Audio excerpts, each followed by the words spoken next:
就电法加牢笼没问题，这个最多一下了。这个雨枪的位置下点有点戏剧性。是的。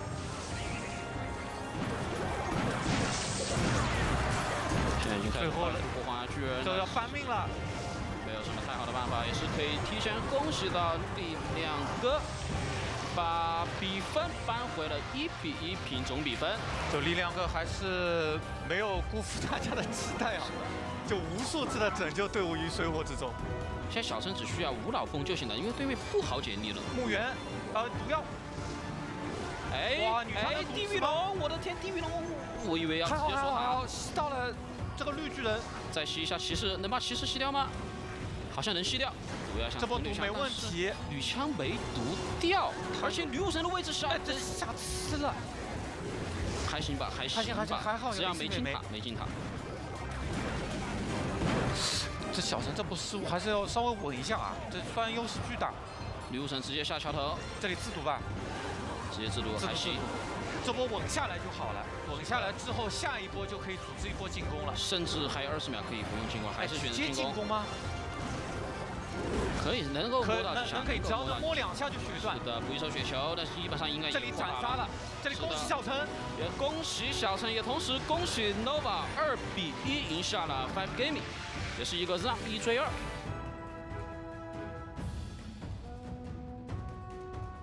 最后30秒还有一波蹦迪的机会。是的，这个能抓到吗？没有抓到，没抓到。哎，那这个矿物要挖一个满伤害啊！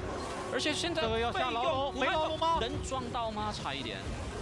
就看这波墓园欧国，补一手旋风的不行了，已经锁塔了，这个血量还是这个问题，他捡墓园很累。是的，那是恭喜奔者在 QH 中赢下了后羿。3倍的皇家巨人有没有机会能够一波给打进去？因为自己带的大电是可以直接电掉一个迫击炮。这里迫击炮终于想通了，奔者终于想通了，防守迫击炮，直接电。 但现在费用又有点吃紧了呀，能够把皇家巨人的血量给保住，还得捏一个大电的费用才行。是的，哇，这个大电得捏，哎，这个大电有机会哦，但是这个哥布林有问题，要先混一下，这个哥布林速度太厉害了。哇，那这个双皇家巨人那一下都没有呀，都没有，那基本上没什么太好的机会了。 也是奔着打出，这里已经斩杀了，这里要恭喜奔着了。是的，刚才一个火球蹭了一下，下一个火球就已经是完成了斩杀。就看到图诺米斯已经在很尽力的在打了。是的，也是恭喜奔着1穿3，也是同时恭喜到 Kicks 2比0拿下了 TTG。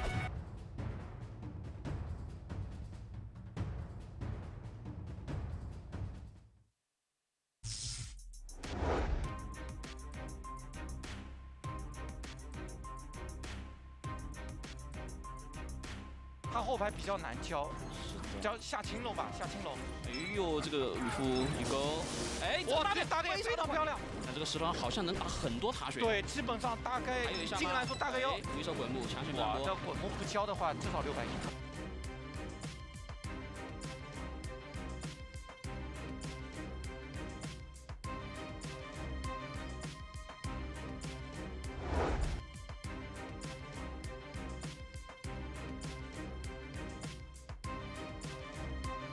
不停的沉底的话就看一下这个大电怎么说。对，这哎，感觉可以电。看一下闪到了牢笼，下了一个桥头的牢笼避雷。电法的血量还蛮健康的，再穿一手矿工，矿工这里打一个满输出，黑王子还得挡一下。怎么办？牢笼又下出来，但是古龙下了很多条在桥头，这个古龙伤害还可以，而且电法已经打了1万下了，最后应该看一下矿工樵夫。哦哇！ 一个毒药抢不回来。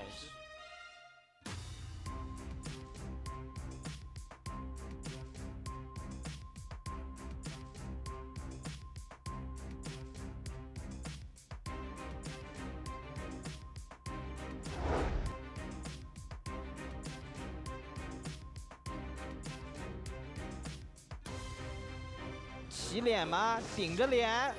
哎，没有顶脸。 我觉得顶脸可能会更好一点点。补一手滚木也算是一个无伤解吧，这手滚木也是比较克制皇家巨人。可以，这边奶豆豆下的有点急哦，又补了一手小波，奶起来了，又有一下。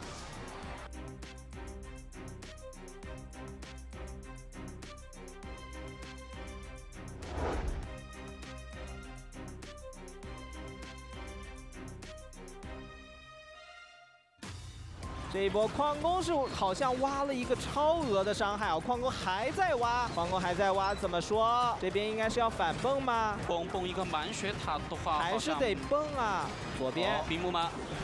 雪球一砸，看一下这边小骷髅在一挡，但是右路还没有斩杀。但是一个滚木够吗？应该是够，应该是够。但是右路，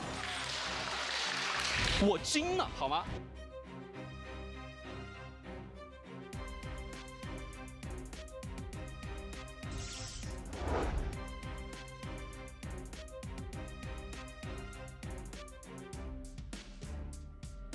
第二个火球应该问题不大。左右开弓吗？但是挠龙现在也是在手上的，直接下脸上。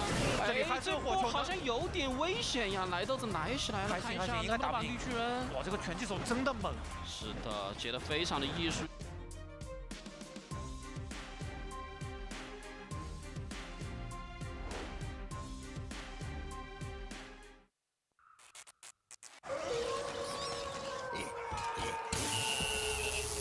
This is the best Halloween ever! Nothing could spoil this. Uh-oh, meteor.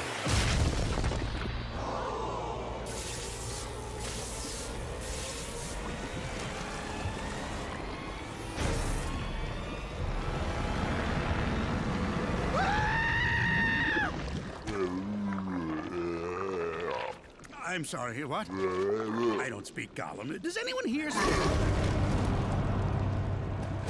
Now this is the best Halloween ever. Yes! Oh!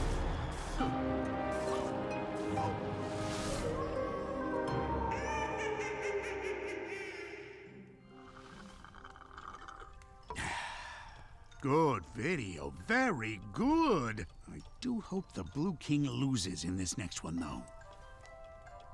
Subscribe. Subscribe.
Welcome to Clan Wars 2! Your journey begins here. And what the? What is love? Baby, don't hurt me. Don't hurt me no more. What is love? Baby, don't hurt me. Don't hurt me.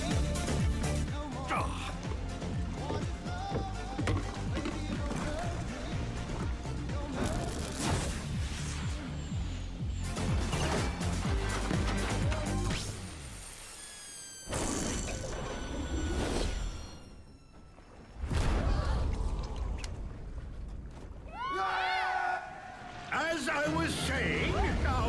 Wait! Hello? Everyone seems to have left.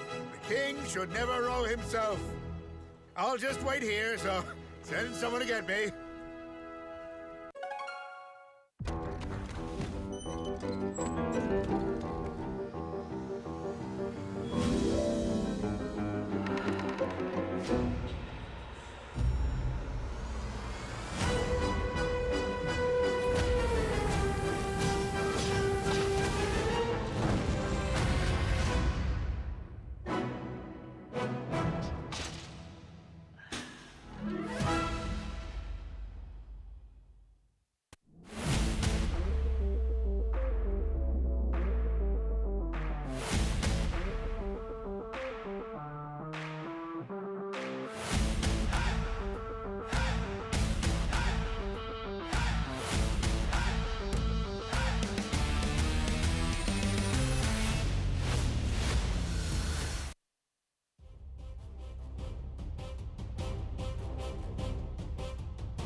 这里要小滚步斩杀吗？还是直接雪球预判吗？ 마법들도 있고요. 파이어볼 만들어라. 네, 마무리됐습니다. still the baby dragons are alive, and that's the ground roller. 他这个套式就进来。好，拿到了3星。恭喜 TDG 啊！スリーここ回して KK 選手勝ち切りました。Be careful, but still cannon. That tower is down so quickly. 再加入滚末，斩杀了。恭喜一下 WDGM。 2 and that's it. 3-0 grand finals. Bob is your Clash Royale League East champion. Nova Esports. 타이밍간의 경기는 오히려 탈론이었다. PTG. コースとなりました。 Hits against Game W. 優勝はハブゲーミング。クラロワリーグイースト本番最終長寿祭ファイシーズン頑張ります。フォーシーズンイースト頑張ります。ファイティング。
And welcome everyone to Clash Royale League East Fall Season. My name is Simon. With me, as always, G-Clef. We had a great day yesterday. Yes. You want to talk a little bit about it? Yesterday was a blast, especially the final match right before. We still have one match before we finish our first round robin of the regular season. And we'll have 2 more matches, which does fall into the category of the second round robin. But because we have 3 matches per day, we're just going to roll into that. But yesterday was a blast, even after patch. Lots of graveyard. Lots and lots of graveyard decks. Not just 1v1, also in 2v2. I don't know if it's going to stay like that today. Again, it wasn't a big gap between yesterday and today. I didn't really see anything crazy out there in the ladder. But we're seeing some more trials being made with lots of different cards like Bomb or Fire Spirits. Do you think it's actually going to happen, or is it too early? And from the results, I saw a lot of wins. I'm talking like less than 100 people, top 100 ladder or grand challenges. They're actually using it with wins. I think right now it'll be a little bit too early. I think it's still early on. We might see 1 bomber. I don't know how many Fire Spirits we're going to see, but there is a huge chance that they will come out. I got to say, yesterday we saw one of the first times this season a tailored deck to beat a player, which is Solomon tailored what looked to be, was it Mega Knight Wallbreaker deck or something like that, and then it turns out to be a balloon? I think it was supposed to be Royal Hog, and then it was Royal a balloon. Hogs. So WDGM had a massive win against Nova Esports. I think that was the best match, match 3 of last night. If you missed that, please go back and check it. That was so much hype. Solomon destroying Nova Esports on his own. I went on Twitter after, and it turns out that is the first time Solomon has ever all-killed a team. That's the first time he's ever got 3 wins in a row. Anyway, the standings, you can see Ponos, they're going up first. They've only played 6 games so far. Can they pull ahead of the rest? They have to beat Kicks, who have been on a bit of an uprise in the last few weeks. And then it's going to be TTG, WEDGM. WEDGM do really well against other Chinese teams, not so well against the rest of the teams. But would you say TTG is still Chinese, G-Clef? Because yes, you got Boss, Famous Kid, and Paradox. Sort of international now, Yeah. but they're sort of international, sort of like Kicks, but still from the org and who they had before in the previous season. I would still say they're mainly a Chinese team. And then the last game today, Fav versus Nova. LC Ops Armor has been dented after yesterday. Solomon got a win. LCOP's 100% win streak has disappeared, but he is still number 1. And let's talk about today's match. Ponos versus Kicks. They can cement the first place if they beat Kicks for the first half of the season, but Kicks have proven to be a difficult team to beat. Yes, especially because Kicks has been having a pretty disappointing result from the King of the Hill section for many matches. The result, of course, was pretty poor, but once they can step up in set 2, having a lot of players at least winning 1 or 2 games, then I think Kicks has a lot more shots.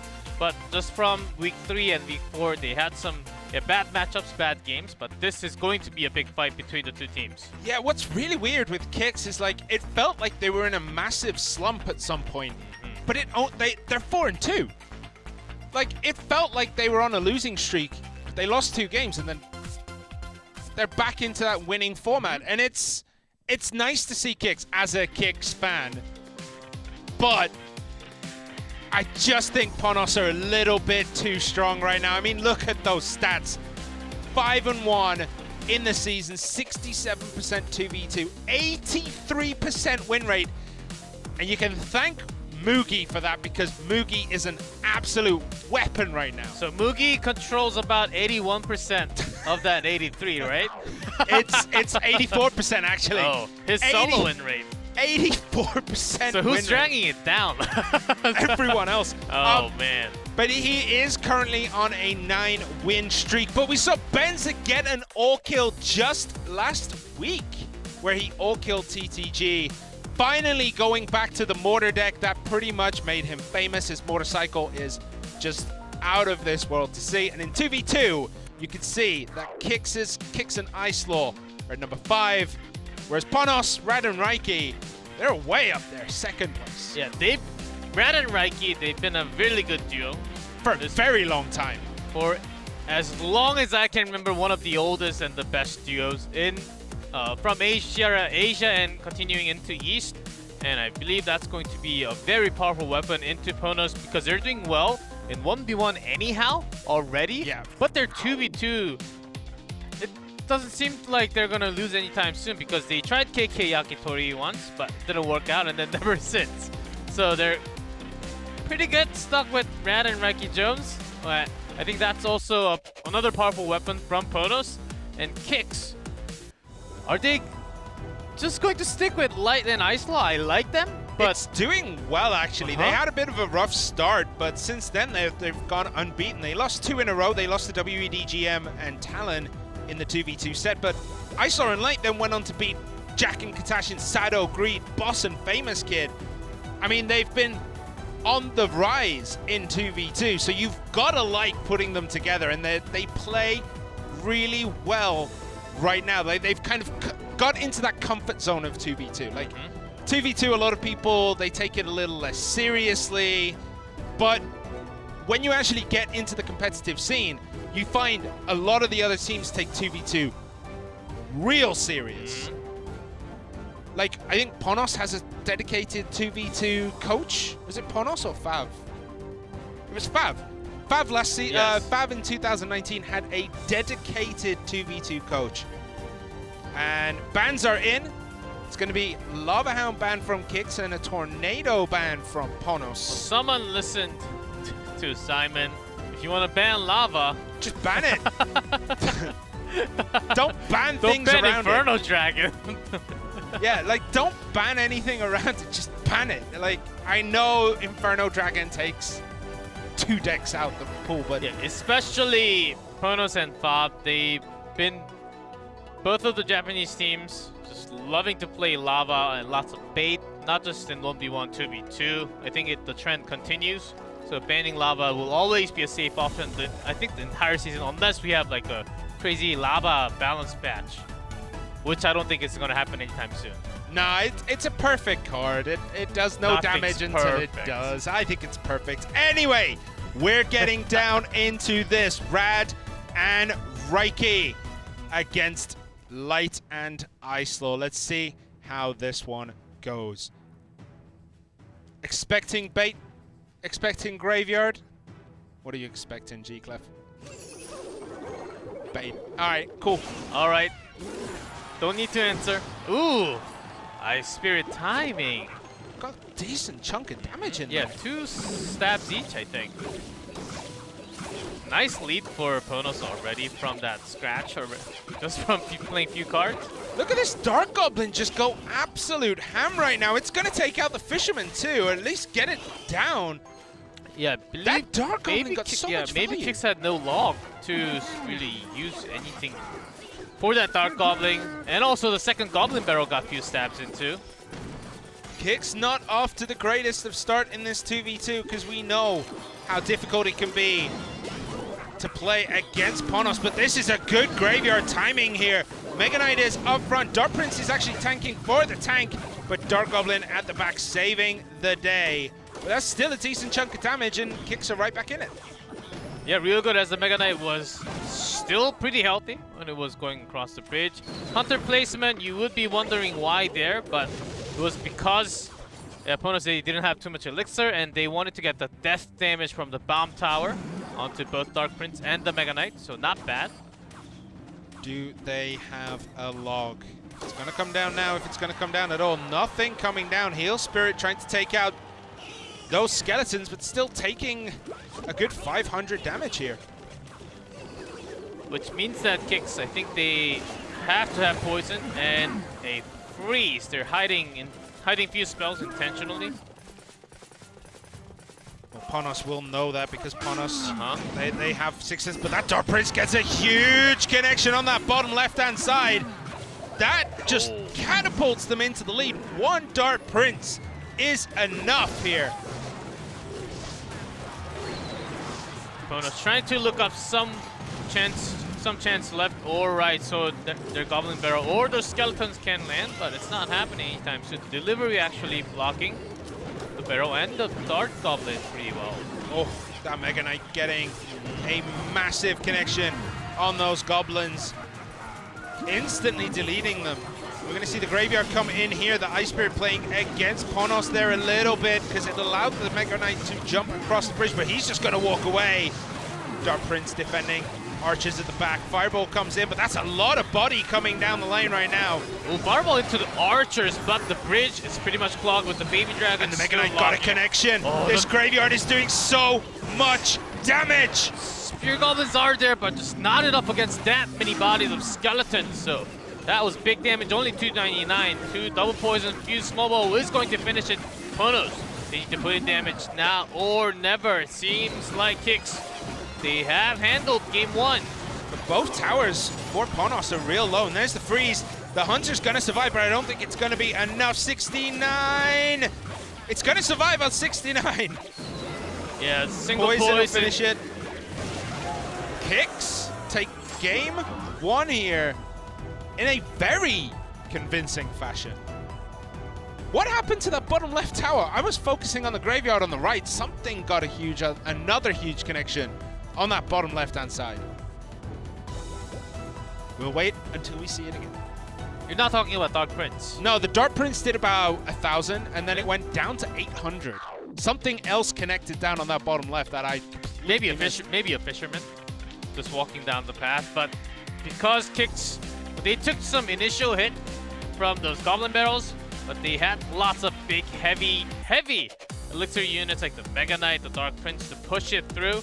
And on the other hand, yeah, Red and Reiki not having that many tools to actually block it. Hunter Fisherman combination is okay, but against the Mega Knight, when they are put together, then they take both, then the jump actually kills both. Yeah, I mean, these Mega Knights were just unstoppable for Kicks, and then that fireball, I think, costed Ponos a lot. And that connection right there was huge, jumping into the Dark Goblin on the tower.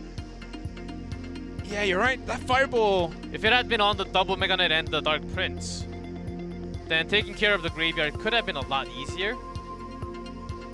Yeah, that fireball is questionable just onto the back of the Archers. I mean, what would be the reason for fireballing the Archers there? Like, personal. no, just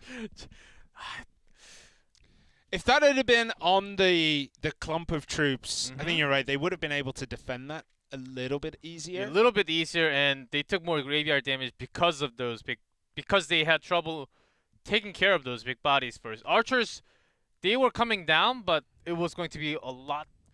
It was supposed to take at least like 6-7 seconds, and at that point they didn't really need to put in an extra fireball damage into the tower. So yeah.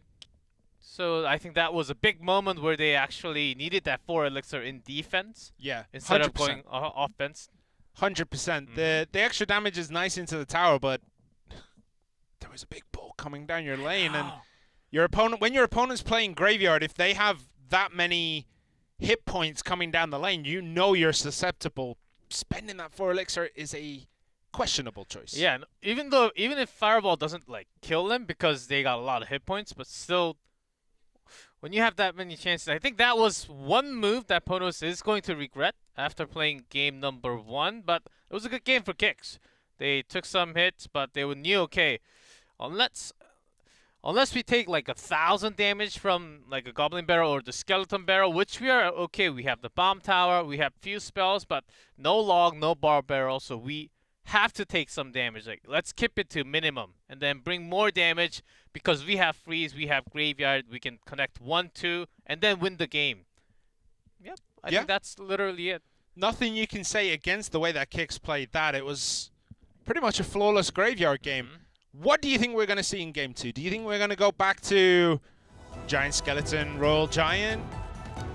Yes, that's actually... It wouldn't have helped in that game for Ponos, but... Ponos, if they had one Giant Skeleton, or instead of their Mega Knight, if they had a Giant Skeleton, I think it would have helped. Yeah, because it would have killed everything crossing the bridge, which is why Giant Skeleton is so good in 2v2. And maybe also, yeah, bringing delivery instead of Log or Bar Barrel from Kicks was also a really smart choice there. Just deleting a lot of Dark Goblins and doing some damage to the Skeleton Barrel so it doesn't land the death damage to the tower. Yeah, it's kind of cool how delivery is coming back into the meta ever so slightly. Like, there was a time where it was everywhere, then it disappeared off the face of the planet, and then it comes back. So the knockback getting removed kind of did kill its use rate for about a week or 2, and then people went back to it. Yes, but I still think its damage is actually not too bad. Completely wipes out minions. And then the one recruit actually has a shield too, so it delays especially against Sparky. I use it all the time, and it's one good spell. You just use it against Sparky. You know what's better than that though? What? Rocket. Kills it instant. Don't need a shield if it's just dead. What if you miss it? Oh, it's hard to miss a Sparky.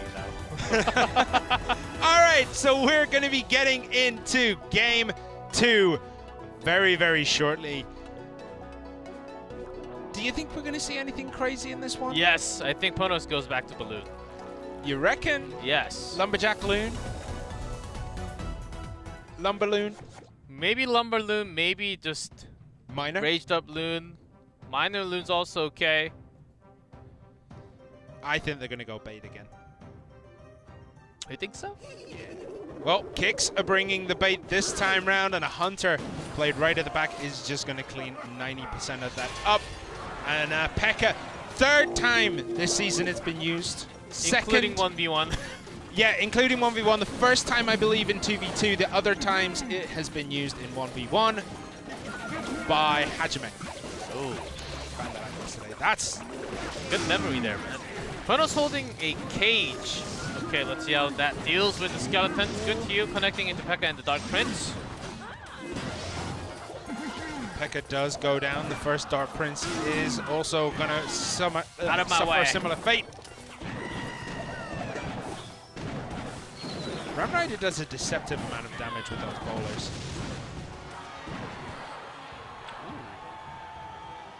Musketeer doing work.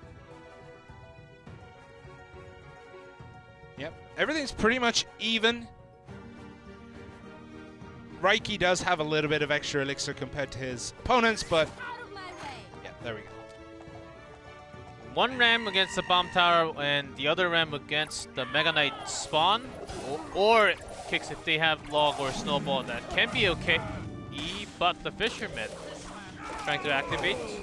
Oh, that was close. It was close to not getting it at all then. That's going to help out against the Ram Riders in the future. What are they going to do against this Mega Knight, though? Yeah, Barrel played defensively there. Snowball making sure they grab both from Ponos' side. Double Barrel coming down. There's the log for the first set. Brawler finished that up. Musketeer takes out the Hunter. And Pekka played at the back. With the Ram Riders, Pekka up front to tank, it's not going to be an easy defense for Light as they're playing much lighter cards. Good lightning value there. And now Pekka's in a dangerous position. Ooh, the Mega Knight does come to save the day along with the Dark Goblin back there, but Ponos, they want to push a little bit further. Most of the heavy ground defense has been chopped down. Ponos doing a really good job of making sure that Mega Knight gets no damage into the tower. It was jumping back and forth between the Goblins, then the Valkyrie. Great defense to start off with against that Mega Knight, but can they sustain that kind of elixir spend? Just trying to hold on and avoid that damage. Right now they are a little bit behind. Lightning comes in. Dark Prince gets a connection though. 1056 on Kix's top right tower. A few more of those flushed lightning will actually make life difficult for Kix. Their Musketeer is gonna be gone. Fisherman and Valkyrie even will get a big hit. Throwing that rocket to chip in some more tower damage.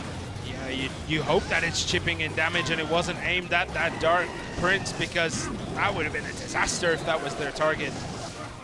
Is the Ram Rider going to get a connection? No, she is not, so they go all in. There are Skeleton Dragons behind this balloon, but that balloon is not going to get near the tower, and the Hill Spirit's going to clean up most of that.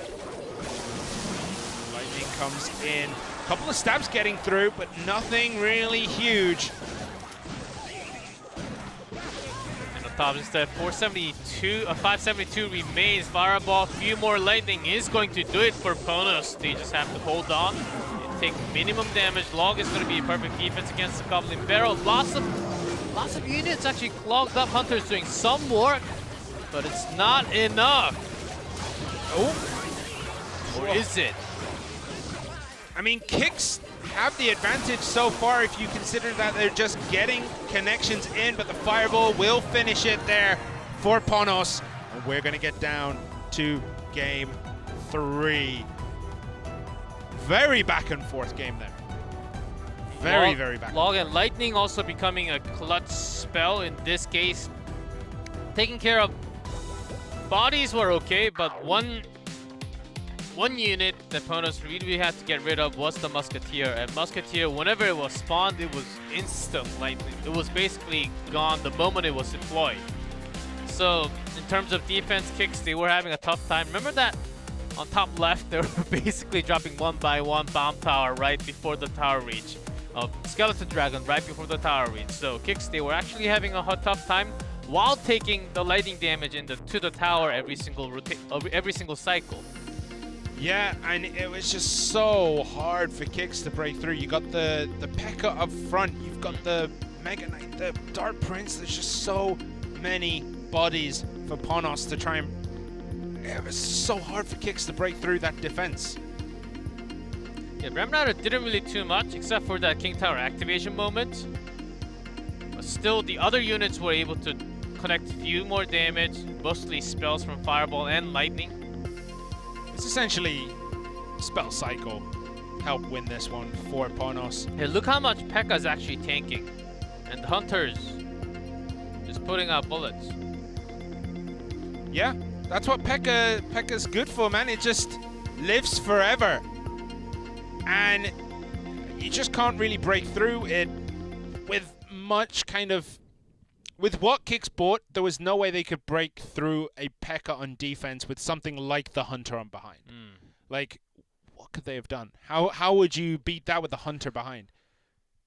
It's hard, and I think Kix was also looking for chances on the left. That's why they were throwing down a Skeleton Barrel oftentimes, but just... And then Ponos just responded with the cage, which was enough. Brawler isn't the best against all those skeletons, but still, if you are just throwing down a cage, not taking the death damage into the tower every time, and then if you don't really have to worry about the left side at all, I think it's still really worth it. Even though you're losing the elixir trade, I think it's still worth it because the P.E.K.K.A. actually did so much, chopping down that Mega Knight easily. Mega Knight from Kicks never really crossed the bridge this time because of Musketeers, P.E.K.K.A. Even Magic Archer actually helped. And Hunter. Yes, and Hunter. Hunter is just so they have magic, so good. The range. So Magic Archer, Hunter, Musketeer. Wait, are you saying Hunter is a ranged unit? I mean, you just stick it in the face of things and things die. It's basically. I think it's alright. I think I still consider it ranged. I mean, technically it's ranged, but the way that 90% it's a cone attack. Yeah, but the way they were using it in that match was more like a mini P.E.K.K.A, where it's going up close and personal with everything and just getting that huge damage getting done into that small part of the cone. Very rarely you'll see someone use a Hunter at full range. You know what I mean? It's a melee unit. Nah, it's got a gun. It has to be ranged, man. Well, so timeout has been called. Timeout has been called indeed. So we'll find out who is calling that one. Kicks. Okay, Kicks. Kicks 1 minute timeout. Love the spirit from Ponos. Like we saw Fuchi back there too. Always with the same hat. Yeah, I mean, with teams like Ponos, who are all together in a team house, and they have like, you know, they have the coaching staff and everything like that. That really helps between games and matches because like you have someone there to talk to in person. Someone who can read your, you know, read the room. Whereas players who are playing away from everyone, such as Kicks, such as Boss, Famous Kid, now Paradox, they don't have that. They don't have someone there to like put a hand on your shoulder and say, yo, it's fine, man. Just calm down. You got this. Not that Ponos need it right now, but you know what I mean? That person, that physical presence is super important. It's important, but depends on the person. Like you might be better off just playing yourself. Like you might not be totally comfortable with others. Just so you can mute your mic and say unmentionables. Isn't that one of the default traits for gamers? This is 2020, not 1980. But no, like. It's true, but I mean, you could always mute the mic and then just curse at your you can actually focus on your match a lot more. I think it has pros and cons. Well, we're gonna find out what the con is, and this one is Kicks Light and Ice Law in red at the top. Fight to take game 3 from Ponos, Reiki Jones, and Rad in blue at the bottom. The winner of this gets the set and takes an advantage as we get into set 2, King of the Hill. It's looking like anything right now. Skeletons? Kicks, are they trying few more RG and expect? Expo. I think they expected a fisherman from the opponent side. That's why they have the skeletons. Buy some time.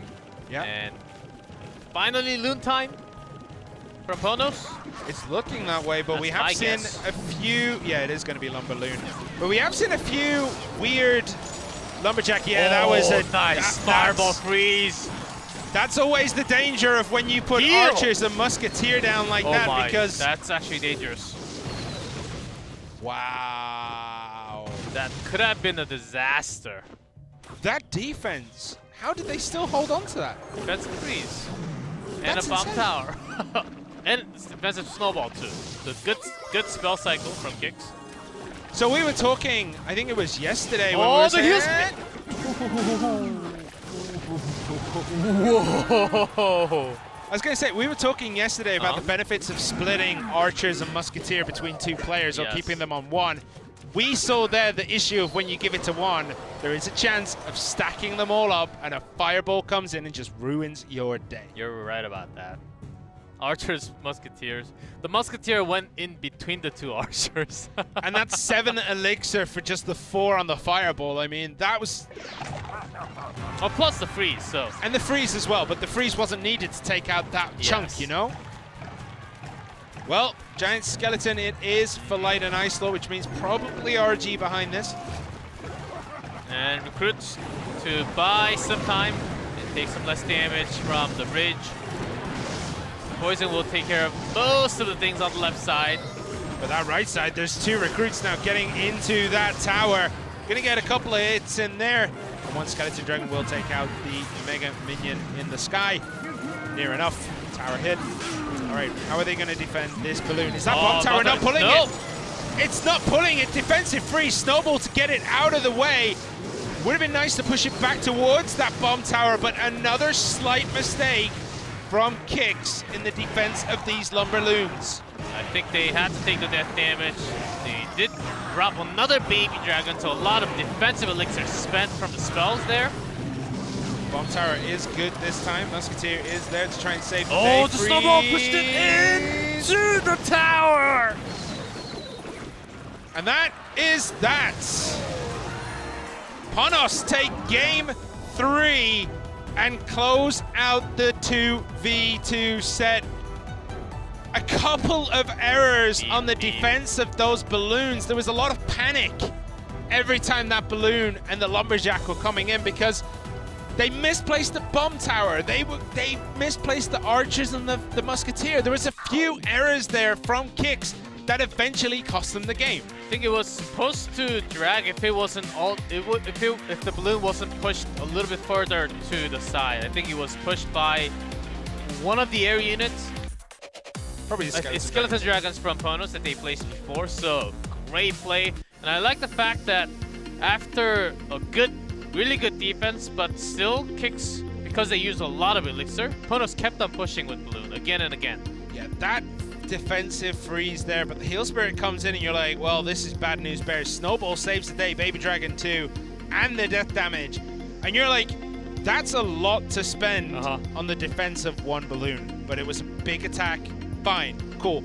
And again here, it's just, the defense just wasn't quite there. Snowball pushing it in. And yeah, the Snowball pushing it towards the tower was a bit rough. It didn't push it out of the way. It sort of pushed it to the side instead of pushing it out further. Rough. Ooh, rough. But yeah, Ponos, I think they felt after a couple of tries with the freeze, it literally got the touch. Like the skeleton was about to drop the bomb from the balloon and then it just fell down. And it happened twice in a row. And the Ponos, they must have felt, okay, if we do if we move it a little bit faster with somewhat better Heal Spirit connecting, then I think it's gonna connect.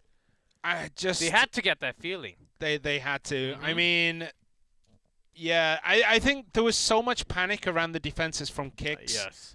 Like things were getting dropped where they shouldn't have been, and like everything's just going down to a fireball. I mean, 7 elixir for 4.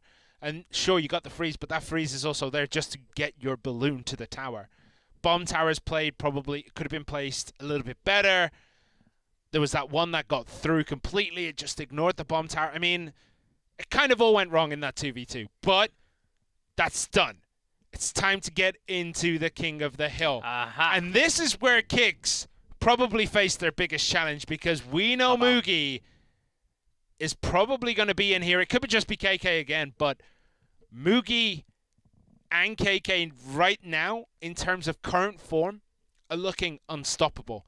If you put them on 2 different teams, that's fair. When they're on the same team, that's fair. Ponos activated cheat codes because they are playing phenomenally this season. It doesn't matter who else. Mugi, KK being in that King of the Hill roster, they are not going to lose.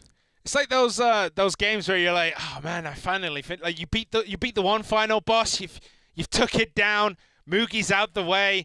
Oh, okay, there's a bit of an extra fight here. You know, it's probably Rad or Reiki or Yakitori or something like that. And then it's like, boom, a new final boss appears, and you're like, well, I just used all my health potions. I just used all my resources. I have nothing left. This is game over. That's why you gotta level up before you fight the boss.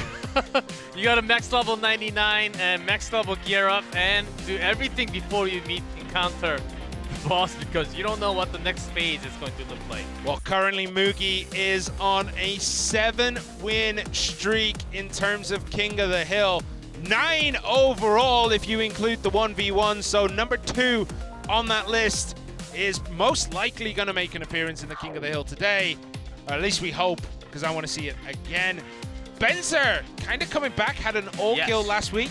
That's why he's got 3 and 3. That's why he's back up to 50% win rate.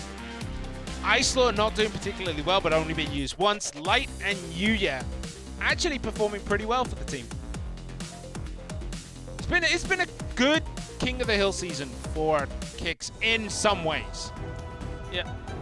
Not as much as you think, though. Still, if they were able to perform better, I think they would be a little bit higher, or at least a step or a few steps higher than right now. But it's gonna be Moogie first slot. Okay, this could either be match over or Moogie's win streak ends. I remember last time Ponos, they just brought out KK and then said, okay, just off you go. Do whatever you want to. This could be the end of Moogie's streak, or it could continue. It could go up to 12 wins. If he could get another all-kill, that would be amazing for Ponos. But Kicks, recently in trend, they have been doing a lot better in King of the Hill. And Light just coming off hot from that 2v2. I think he's got that momentum. It does carry. Unless that last game gets into his head. Because there were a few mistakes made on the side of Kicks. If it was Islaw's mistakes, then it's okay. If it was Light's mistake, I don't know what's going to happen. Right, looking through the decks, I'm expecting probably double bait here from Moogie because there's a bit of a pattern appearing in the decks that he plays. Hog Rider, Musketeer, Miner, Wallbreaker. Then he played Skeleton Barrel, Goblin Barrel. Then Balloon Miner, Graveyard, Royal Giant, Royal Hogs. So maybe he's going through a cycle of decks here. We'll wait and see. But what does Light bring? He's bought quite a few different decks. He's bought Royal Hogs. He's bought the double bait. He's bought the Mortar. Excited to see what Light will bring today. Yeah. Moogie and also Light both liking to play a lot of different decks. Not really playing the same deck twice. Skeletons, but we did see a lot of Graveyard yesterday, as I mentioned. Still pretty early into the new patch. Yeah, when we're early in the new patch, Expo always seems to have a nice little bump as people go back to the old familiar. And then it drops back down over the course of the season. We did see Expo once yesterday. Yes, from 9. Will we see it again today? I think there's a high chance. If we see it, I think it may actually be from Fog. Yeah, with a zap, you can sort of guess that it's going to be Lava Miner, or is it Lava Balloon? Musketeer played deep at the back for Light, knowing that Cage most likely isn't going to pull the Lava Hound at all. It will expire, and there is the Balloon. The Miner is used here to snipe Zappies, and it is going to be Zappies, but they're targeting onto the Miner, and that Balloon has free reign right now. That's just going to be so much damage for Moogie. Second boom. But on the bottom left, that's a heavy Brawler at night, taking out the tower. What an exchange here. It's going to be a 3-crown game. The Brawler's still going. The barrel as well. Stopped. Is Light just going to end Moogie's reign of terror with a 3-crown? That Brawler did so much damage on that left-hand side, and then got to the King Tower. 879. That's... You can just throw down a Graveyard with a Knight in the pocket and get some at least few hundred damage, and guessing it's got to be poison. You can cycle through that. Because Moogie's attack, Moogie's offense has to be slow. The Bar Barrel coming in. There's the poison. I think this might be over. No! And taking care of the Skeletons. No, Barbarians. Zappies this time are going to get the connection into the Balloon. Is it going to stop a drop? It does indeed. That's game over. It definitely feels like Moogie's got to perform a miracle right now to take this one back. Bow's played at the back in anticipation of that Graveyard coming in. The Knight to try and tank up. Poison is there. A couple of hits will finish it. And this is a spectacular start for Light in this King of the Hill. And that does it. 3 crowns for Light against Mugi. The reign of terror has ended, and it has spectacularly finished. That first push, we see Zappies and we put the spotlight on Zappies, and then suddenly, I'm pretty sure there were a few things on the left of Zappies, but they disappeared. Where'd they go? They went to the tower, that's where they went. The Knight and the Brawler there went for an adventure, and they took the tower faster than the loon, the lava loon. Yeah, Knight. So this is the opening exchange. Look at the time, a minute has passed. That miner is dope. It's come in, it's gonna just snipe away that musketeer. But look at what's coming down the left-hand side. You're like, that's not that much. Look what goes down first. This is absolutely insane. The trade did not work out well for Mugi here. He still gets the tower though. Not the end of the world, but look at that. The barb barrel comes in. And with the Brawler tanking the damage, that other Barbarian from the barrel just got so much work done, and Mugi was on such a back foot, he had no chance. Just, what can you say? Light, take a bow. Very well deserved. That bar barrel timing, I think Light also wanted to connect the Princess Tower into the Barbarian, so the Graveyard does extra damage. Even if that didn't happen, the King Tower went down below 4 digits. So Light had the game in his hands. Zappies, yeah, those mini stuns actually do work. Well, I tell you what, Light has figured out the cheat code to beat the first boss nice and easy, because that first opening exchange very much felt like Mugi was so focused on his balloons, on his push, that he completely ignored the fact that the Goblin Cage would be open. Like, he was focused on that lava, loon, the miner to snipe, everything on that right-hand side, and it just left the left. He didn't even think the Brawler would be there. The Knight to tank up was a spectacular move for Light. And just, it worked. And now we get to see what Ponos look like after Mugi has been taken down, as it is going to be Yakitori coming up second for Ponos. Probably a bit of a shock to the system for Ponos at this point, because not expecting Mugi to go down at all. Maybe, but favorable matchups do happen. Oftentimes in 1v1. And sometimes it's really hard to just go over that. And Yakitori, we're saying it's Ponos having a lot of their focus into Mugi and KK, but also Yakitori on the recent ladder right before the season 2, right before the balance change. He was up within like the top 10, top 5 for some time, among the first to hit 8,000 trophies. So he's doing really well. So you can never underestimate this guy. Yeah, a lot of the Japanese players last season decided to have a crack at top ladder, and I think there was one point where 4 of the top 5 were Japanese players, and I think 3 were on Ponos or something like that, something crazy. But in terms of professional play, Yakitori in 1v1 has played a Golem Nightwitch deck and has played Graveyard with the Ice Wizard. So we'll see what he decides to bring against Light here. I'm assuming this will not go the same way as that last game, because that was kind of a freak occurrence, I think we can safely say. Zappies. Let's see a few more games and talk about Zappies.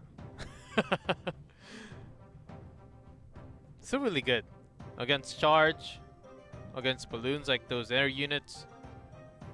Well, Zappies are back, and Light has made a statement with them right now, as he just 3-crowned Mugi and goes on to the second stage of this game 2 against Ponos' Yakitori in blue at the bottom. What's going to happen here?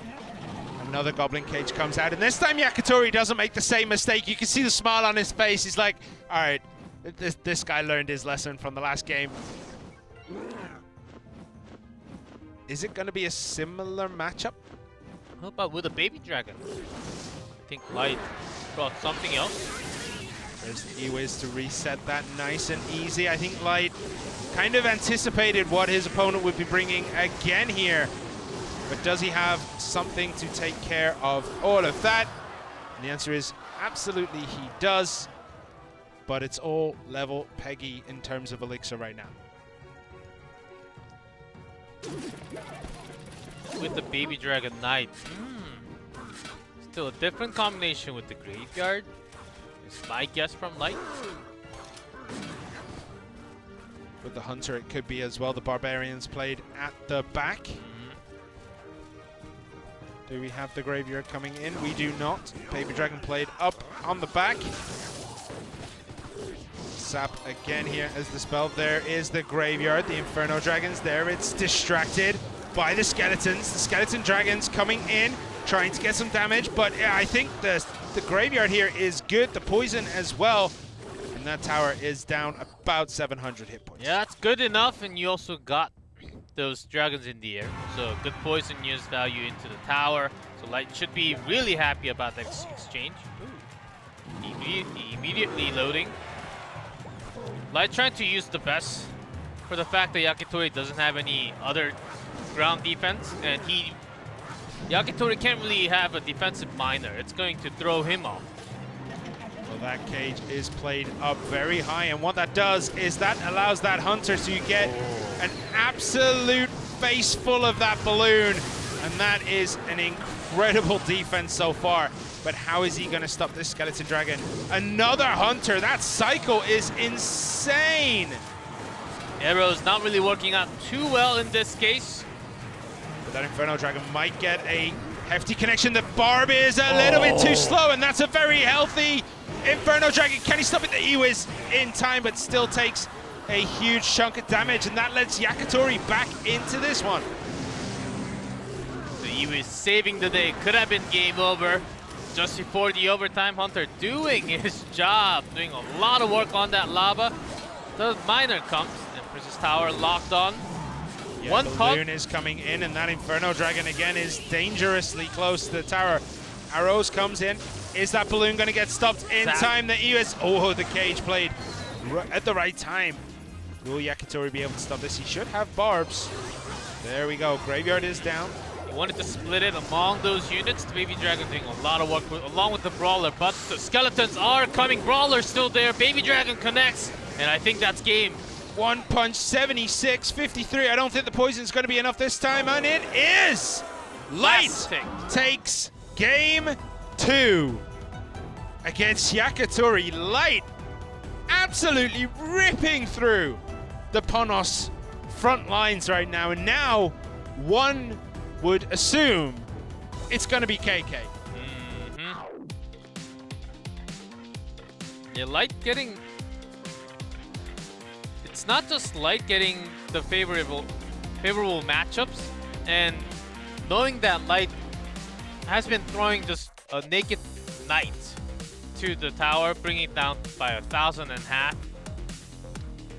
Doing a lot of work because he knows that the lava decks, if they use a Barbarian Miner, it throws them off anyhow.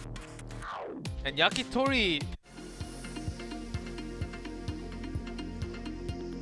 I mean, Mugi failed with the exact same deck right before. You can do the reverse psychology and think that Light's going to be something else. This was incredibly dangerous. I was incredibly worried. Luckily, he did manage to get to that E-Wiz, but otherwise that tower would have been deleted. And it was getting close, 226. Arrows and Zap aren't going to finish it off, but he had so many things that could just get to the tower. But when you got the Barb, you got the Brawler, you got the Baby Dragon, and a Graveyard at the back with the poison down. Damage will get done to that tower eventually, and that tower did go down. Light taking game 2 in a much more reasonable fashion than that game 1. I feel like I feel like Kix got the script of what Ponos were going to bring today, because 2 games in a row, And KK brings lava too. If KK brings lava now, you have to question Ponos' decision. You have to question whether Kicks have been, like, you know, illegally spying or, like, you know, consulting fortune tellers or whatever. It is going to be KK, though, in that last slot, who needs to reverse sweep Kicks to take this home.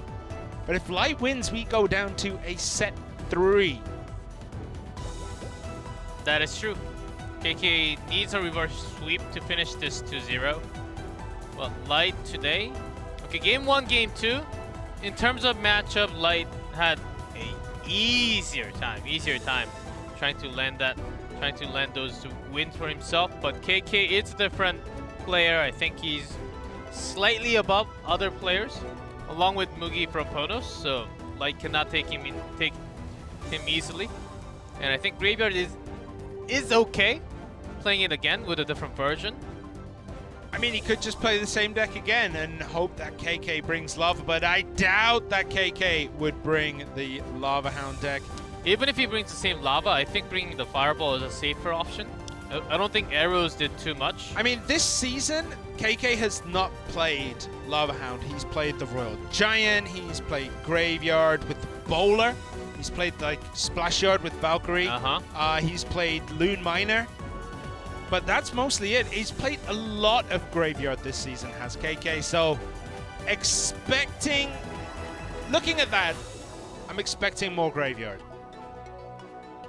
But I'm sure he's bringing something tricky. And Light's already like, yo, I know you're going to bring a Wizard Night Witch deck. That makes no sense whatsoever. I already know. The Giant? Not even with a Giant. Just did you say Wizard, not Ewiz? Wizard. I said Wizard. I thought you Wizard said Ewiz with Witch. I thought you said Ewiz with a Night Witch. That's a Giant deck.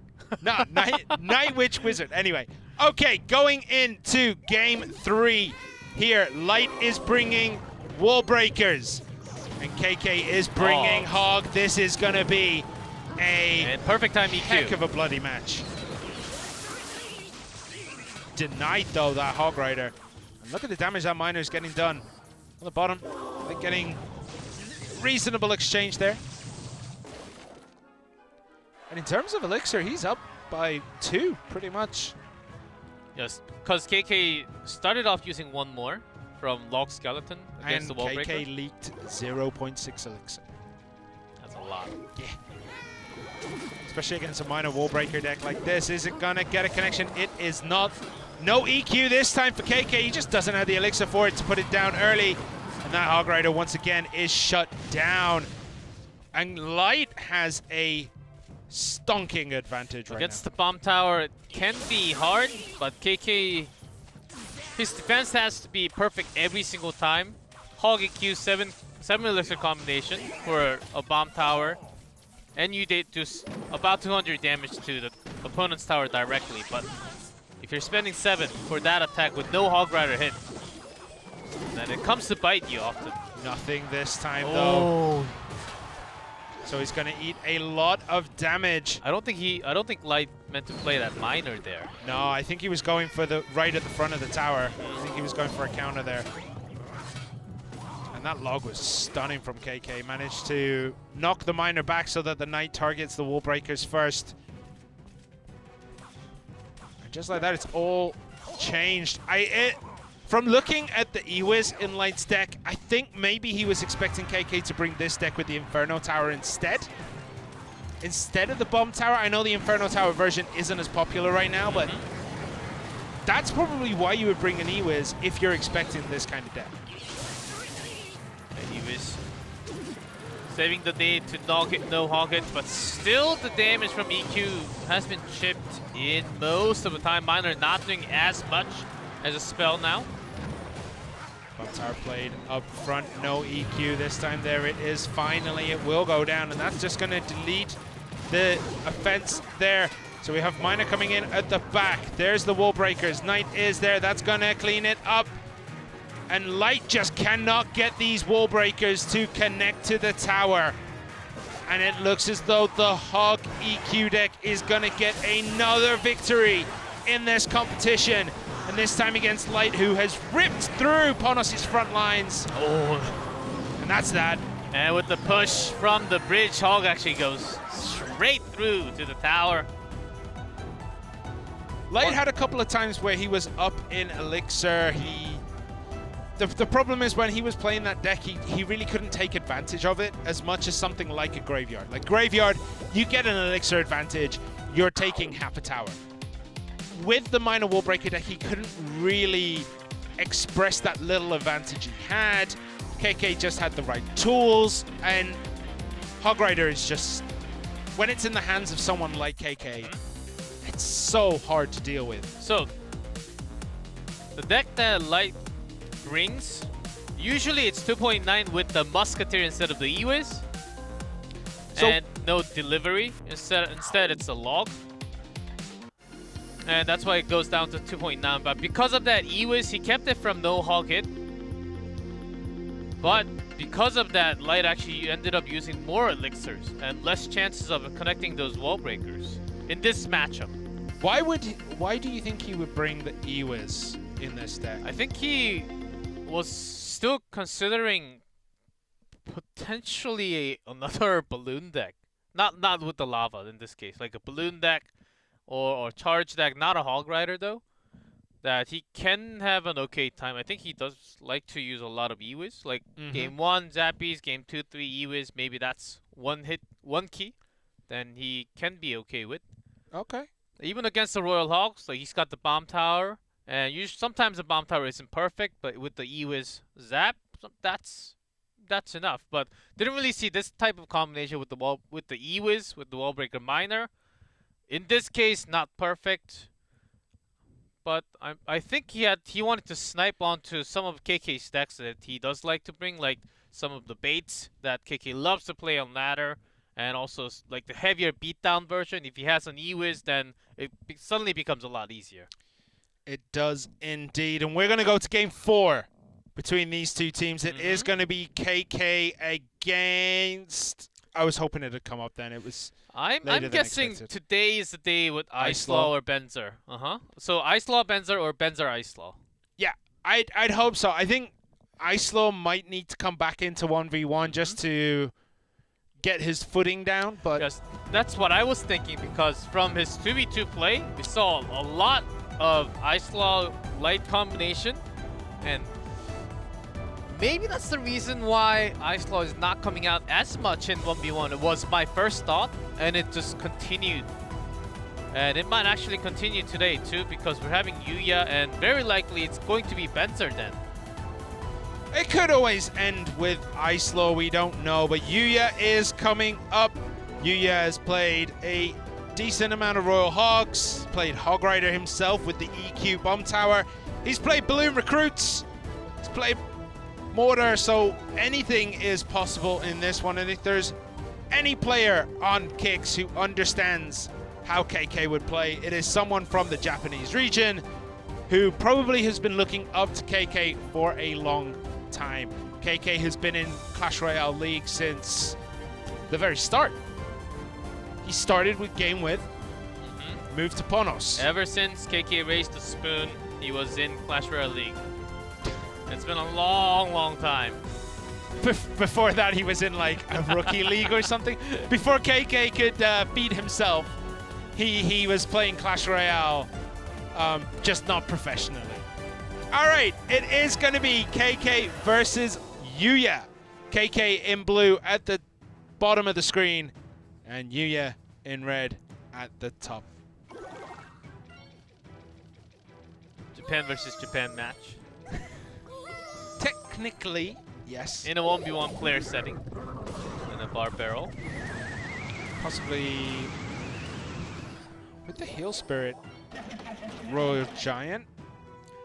I think... Oh, never mind. Graveyard from KK? Heal Spirit would be weird. So with this Tornado, I thought beatdown from KK. It still could be. I think he's played... one Golem. Last season. There is a deck knocking around. It's a heavy deck with the bar pod. And we're still talking Golem, of course. Still could be Golem. Yep. Of course, it could be E-Golem. The purple blob. There's Oh, the yes. Electro Dragon. And I think we are right there, 3.6 E-Golem deck. Oh, it hurts to see it. Of Of course, the Hail Spirit does have a lesser range, and I don't think it caught the Electro Dragon there. Is RG from Yuya. Right, we're gonna have to see how this one plays out. And Heal does connect onto the RG, so that's gonna be a pretty healthy RG getting 2 shots in. No, only the 1, okay. No Golem again on this push. So this is my guess. KK brings a Golem at the end. Yeah, I was just thinking that this is feeling a little bit like that time where he bought the healer, he bought an E-Golem deck, and then turned out to be a real Golem. Because I think there were few too many chances for an E-Golem drop. Yeah, I think it is the time. Yeah, let's just wait.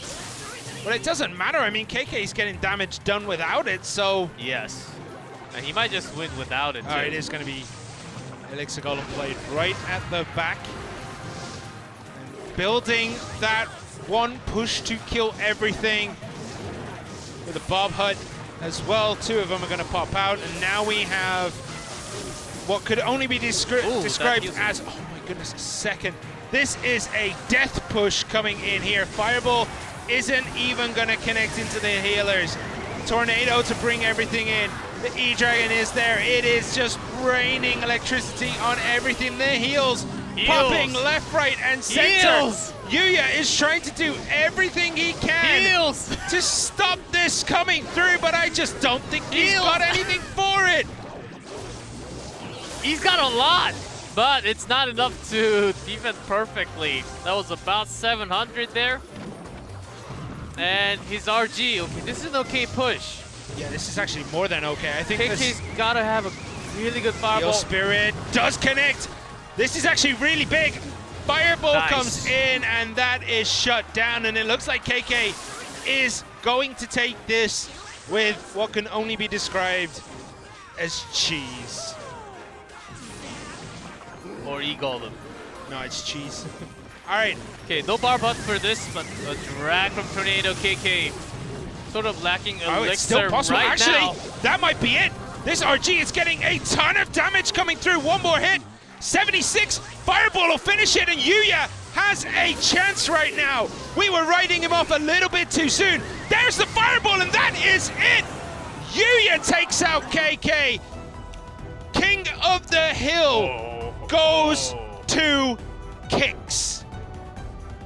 Light took out Mugi with 3 crowns, took out Yakitori. Then KK comes in, he beats Light, and then against Yuya, KK built that Death Ball push. 2 E-Golems, Electro Dragon, 2 healers, a kitchen sink, absolutely everything there. Yuya holds with not much hit points in that tower, and then just counter pushes. And RG gets through incredibly healthy, finds KK with the trousers down, essentially, and takes the tower G-Clef. Look how many times Yuya used that Skeletons and Ewiz. 8 times each, and 10 heal spirits. So Yuya basically on this hold. Yeah. He was doing so much work delaying the initial push. The healers trying to do what they can, but the heal spirit just helped so much. Fireball comes in, and you're like, okay, this is it. Look at that. That's 2 semi-blobs still getting healed. And from here, he turns it around. 3, 5, 6. Of course, Fireball is there for KK. Bam. Takes out that E-Dragon.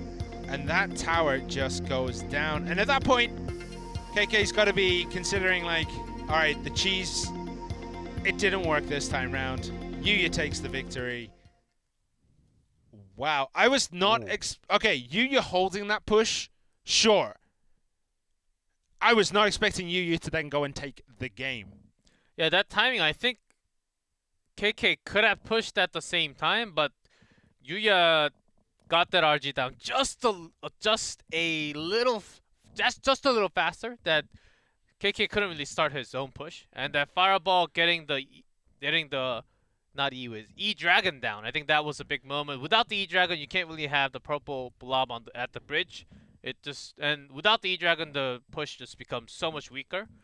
But I mean, there's only 400 hit points on the tower. You could probably go in with a weaker push and still start chipping it away. Fireball damage connecting into it as well. I think it would have been fine to go without the E-Dragon, especially when you've got that much of an advantage, but it doesn't matter. It is done. KK lost that one, and we go down to set 3, 1v1. And I mean, you just look at that, there's a lot of 100% up there. Light is 100%, Mugi is 100%. That's a matchup I want to see again. But then when you got Nuamisa and Paradox, who only came in yesterday and is sitting on top of the table right now in terms of 1v1. And then you look at the team, Benzer 2-1, 66.7%, Light at 100. And Mugi is the only player so far from Ponos to go into the best of 3 1v1 at the end. Yeah, the reason why you don't see anyone above 2-0 is because that we had a lot of 2-0 this season. We actually did not go into set 3 that many times. And because we have a lot of... So, in the previous seasons, and especially last year, we usually had like a dedicated 1v1 player, but not as much last season and this season because we are rotating and cycling through a lot of different players, giving a lot of tries to get them ready in the regular season and then them into the playoff, because in playoff we have 3 best of 3 1v1s. So I think this is still stepping stones for a lot of teams. It's going to be Mugi versus Benzer. Part of me was hoping it'd be KK versus Benzer so we could go back to the old times, G-Clef. Take a trip down memory lane. It's 2020. But it's going to be Mugi. It's already September, man. What do you think? The way it's going today, I'm going to say Benzer. I'm going to say Graveyard Motor matchup. Maybe Motor Graveyard from Benzer. I mean, the last 2 games, all right, he has played Motor, but before that, he hadn't played it at all. He was playing Graveyard. He was playing Hogs. He was playing Royal Giants. So maybe we do know that Motor is back in a couple of forms. There's the Mortar Cannon Cart Graveyard. There's the Mortar Skeleton Barrel. There's a traditional the Mortar Control, Motorcycle. There are at least 3 that's really common. Yeah, so I think it's going to be possible to see Mortar, but I'm just excited to see what we're going to see as Mugi in blue at the bottom goes against Benzer in red at the top. Benzer starts us off with Skeletons. Just to put this out there, if Kicks win this, there will be, I believe, 3 teams at the top of the table at the end of today. After this match, at 5-2, it would be Ponos, Talon, Kicks. If Ponos win, they do go 6-1, which puts a little bit of a space between themselves and Talon. Kicks would go 4-3 and join Nova in that bracket too. And there is a Graveyard from Mugi. Zappy's going to do a pretty good job against this. Very nicely defended by Benzer. And also had the defensive poison from Benzer. So the Skeletons not doing too much work at all. About the same mirror matchup, I think, except for Zappies for Mugi. There's a Power Barrel coming in. Musketeer's decently healthy. But not for much longer. All right, there is the Graveyard from Benzer. He's pulled the trigger. And there is the poison. This is the same deck, I believe, that Light 3 crowned Mugi with earlier today. But it's not going to happen this time. Mugi is a lot more prepared for it than he was in game 1 of the King of the Hill. Again, a Graveyard matchup, but an updated version for Benzer. And a traditional older style for Mugi. Last card, Barb Hut for Mugi.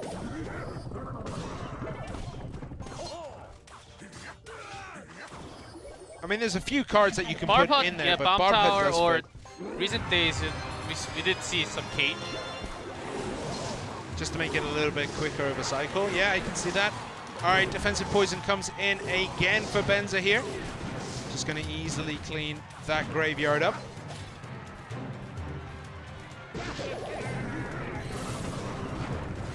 All right, choosing to split the Zappies this time in the back, behind the King Tower.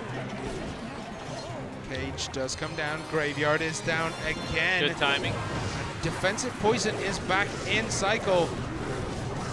And that's just going to stop that there. All right.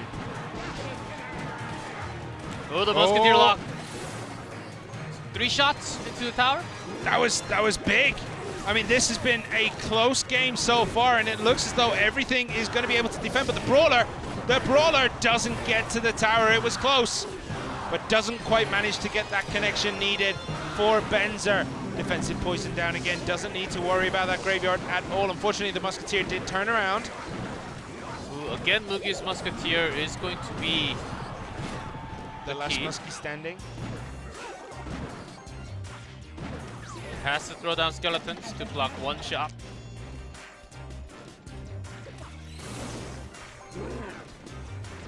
Zap is split at the back again. Graveyard comes down and Zero Poison in cycle. There it is. Benzer with the defense again. No aggressive poison this time from Mugi. He's probably just going to try and hold on to this lead instead of try and push an advantage that is very razor thin right now. So Graveyard comes in. Yeah, Mugi's trying to find a little quicker timing in his graveyard without using the Knight this time. Some damage getting through this time though. 13:38 as we enter the triple elixir period. And the defensive poison comes down for Mugi now, knowing he just has to hold on for the victory. I don't think we're going to see an aggressive poison from Mugi at all, because when this guy gets ahead, he stays ahead. In general, oh no! Color me shocked, he does decide to go with that aggressive poison here, and it's now the go time for Benzer. He puts down his own graveyard, doesn't have anything to tank. The Zap is deleted. Benzer shakes his head. He knows this one is over. He just cannot get that damage through. Unless there's a huge mistake from Mugi's side, I think we're going down to this much of a difference. The gap will not close in 10 seconds. No, it will not, and Mugi takes game 1 here. Benzer looks flustered, which is not what you want to see when you get into these 1v1s. Best of 3. You don't want your team to be flustered at all, and Kicks do not have a timeout. So they can't come in and calm him down. That looked... This is the thing when Mugi plays, right? It's never flashy. It's, I'll get ahead, and I'll stay ahead. And it started with... It was about the same, less than 200 or 150 between the two. And then the 2 Musketeer shots led that into like 500 HP gap. And after that moment, Benzer was trying a few more things, like splitting Zappies all the way from the back.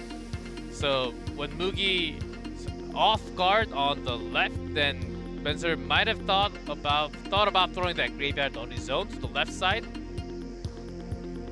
That Musketeer is basically what sealed the match for Mugi. And the last card was Bomb Tower. Never needed it here. But still, Benzer couldn't find a way through. And now Mugi has match point for Ponos, which will take them at the top, to the top, and keep them up there in this table. And that was a good match. In terms of like solid Clash Royale, it's not like the first match we saw where Light 3 crowned Mugi, but it was a very solid game. It was, he got ahead and stayed ahead. So I'm trying to think if Benzer after that, after those two musketeer shots, if he turned his poison into offensive mode and take down that musketeer with his graveyard, would it have been still a pretty hard defense on his own? Because oftentimes the defensive poisons were okay, but he had Zappies and musketeer on his own too. You have a point. I mean, the one thing is that he was in that cycle constantly poisoning, you know, away Mugi's graveyard. So it wasn't working. He wasn't holding. He was in a losing position. So I think that change could have had a different effect. Definitely. I don't know whether it would have helped him win the game, but it is something that you could do because you're in a losing position. Your cycle isn't winning you the game right now. Change something up. Yeah, but from changing your own cycle, you might be hurting yourself a little more to get the cycle that you want. I think that could have hurt him, and that's the exact reason why Mugi was consistently just giving him pressure onto the right side, never letting go of those Zappies on the left. So Mugi, you would say that, I can't really say Mugi is flashy in any ways, but he's just solid. Like, yeah, he's not flashy. He's dense. Yeah, he's not a flashy player. If you're looking for like the 360 no scopes of Clash Royale, you don't look to Mugi. If you want to see someone who can just play the most solid game of Clash Royale, that is Mugi's forte. You said dense? This guy's like an asteroid. He's just a bajillion tons of pure, unadulterated Clash Royale skill. He's made up of elements that's outside of Earth. He's made up of elements outside our understanding, yeah. Oh. And again, a graveyard matchup? Wait, no, it's going to be RG's. Okay, it's RG at the bridge for Mugi. The Mega Knight actually coming down here, but unfortunately that 3 hits for Mugi from that RG. Oh my goodness. Benz are already throwing out the good game. Is that a good game knowing he's lost, or a good game knowing that he has the advantage? Oh, and one Skeleton Dragon gets through again, and that's another hit there. 1639 on that tower. I mean, Benzer can find some holes. It's not impossible to go past the cage. And of course, we're talking Royal Hogs here. Could be Balloon. We saw it yesterday. Oh, yes. Wait, what are you talking about? Oh, yes. All right, Fisherman goes right. Musketeer goes left. Oh, and the Musketeer did get a shot. Yeah, luckily, it's on the healthy tower, because if that was on the other one, that would have been disastrous. Yeah, Benzer holding. The final 2 seems to be Royal Hogs and Poison. When does he want to use it and how? He's got no building. 2 shots. With the Mega Knight. And it is the balloon. Okay, all right, let's go. This balloon. The fireball doesn't catch the Skeleton Dragons, though. It does push the Musketeer out of the way of the balloon. The balloon is going to get a drop here. Is it going to get 2? No, it's not. But that is going to be a dead Musketeer. An advantage still for Mugi, but by 2 hit points. Oh, that good game was all about the mind game here. And the Mega Knight's still dropping even before that RG. The cage does come. Skeletons to block 1 shot before the jump. Now the Brawler taking care of the Mega Knight. Musketeer does not survive all the attack from the Skeleton Dragon. So Benzer needs to have another push now with the cycle. Well, there is the RG. The Barbaro comes down. The Musketeer is going to try and do what it can, but this RG has a clear shot, and the Fisherman's locked onto the Skeleton, and then locks onto the Heal Spirit, and that is that. Mugi takes game 2. Sure, he was 3-crowned in the King of the Hill, but he just 3-crowned the rest of the league. Those skeletons were also for blocking the Barbarian Barrel. The Heal Spirit. And the Fisherman block. That's why you don't play a Fisherman that high up to try and pull the RG to the opposite lane. I've seen some discussions about this saying like, why don't pros do it? You just saw why they don't do it, because sometimes at this level, it just doesn't work. That was close. I thought Benza had it. That balloon was looking good. And then he just didn't have anything to defend. He could not stop that RG. Oh. So how many hits? Got one and then the death damage, right? Clean that up. And this RG, I mean, what would he have had? Skeletons played there. Fisherman was gonna, yeah.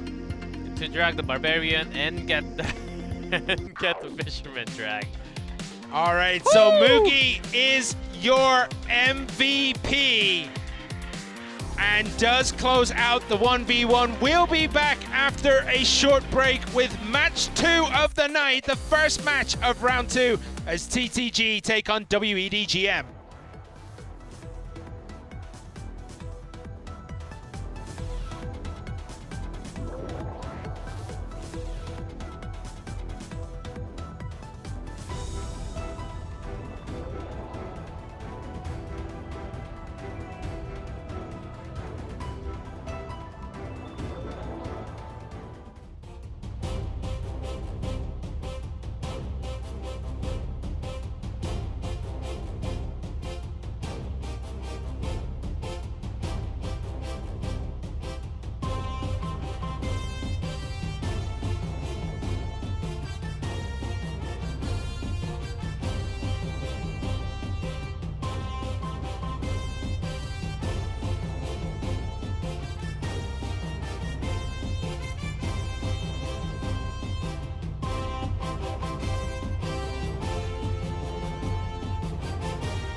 And we are back.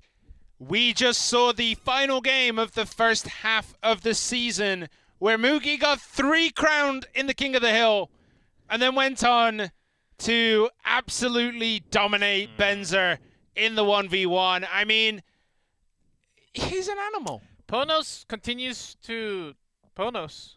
Yeah. That's it. Nothing else. Nothing you can do. I mean, they are pretty much unstoppable Mugi is train. just way too OP in every season. Like, will there be a season where he's lost and off his track or something? I don't know what you can nerf to make Mugi not godlike. But what that does to the table, let me just quickly change my table here. I'm pretty sure Ponos is number 1. It stays the same. Ponos is number 1, 6-1. This is halfway through the season. Talon 5-2. Nova 4-3. Kicks 4-3. Team Timing 3-4. TTG 3-4. WEDGM 2-5. And Fav 1-6. That's the table. I did not expect Ponos to be running away with it at this point of the season, but they kind of are. And I don't think there's 7 games left.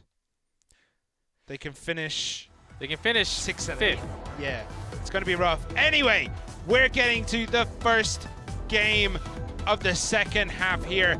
TTG versus WEDGM. WEDGM not having the greatest of seasons, but being 2-5.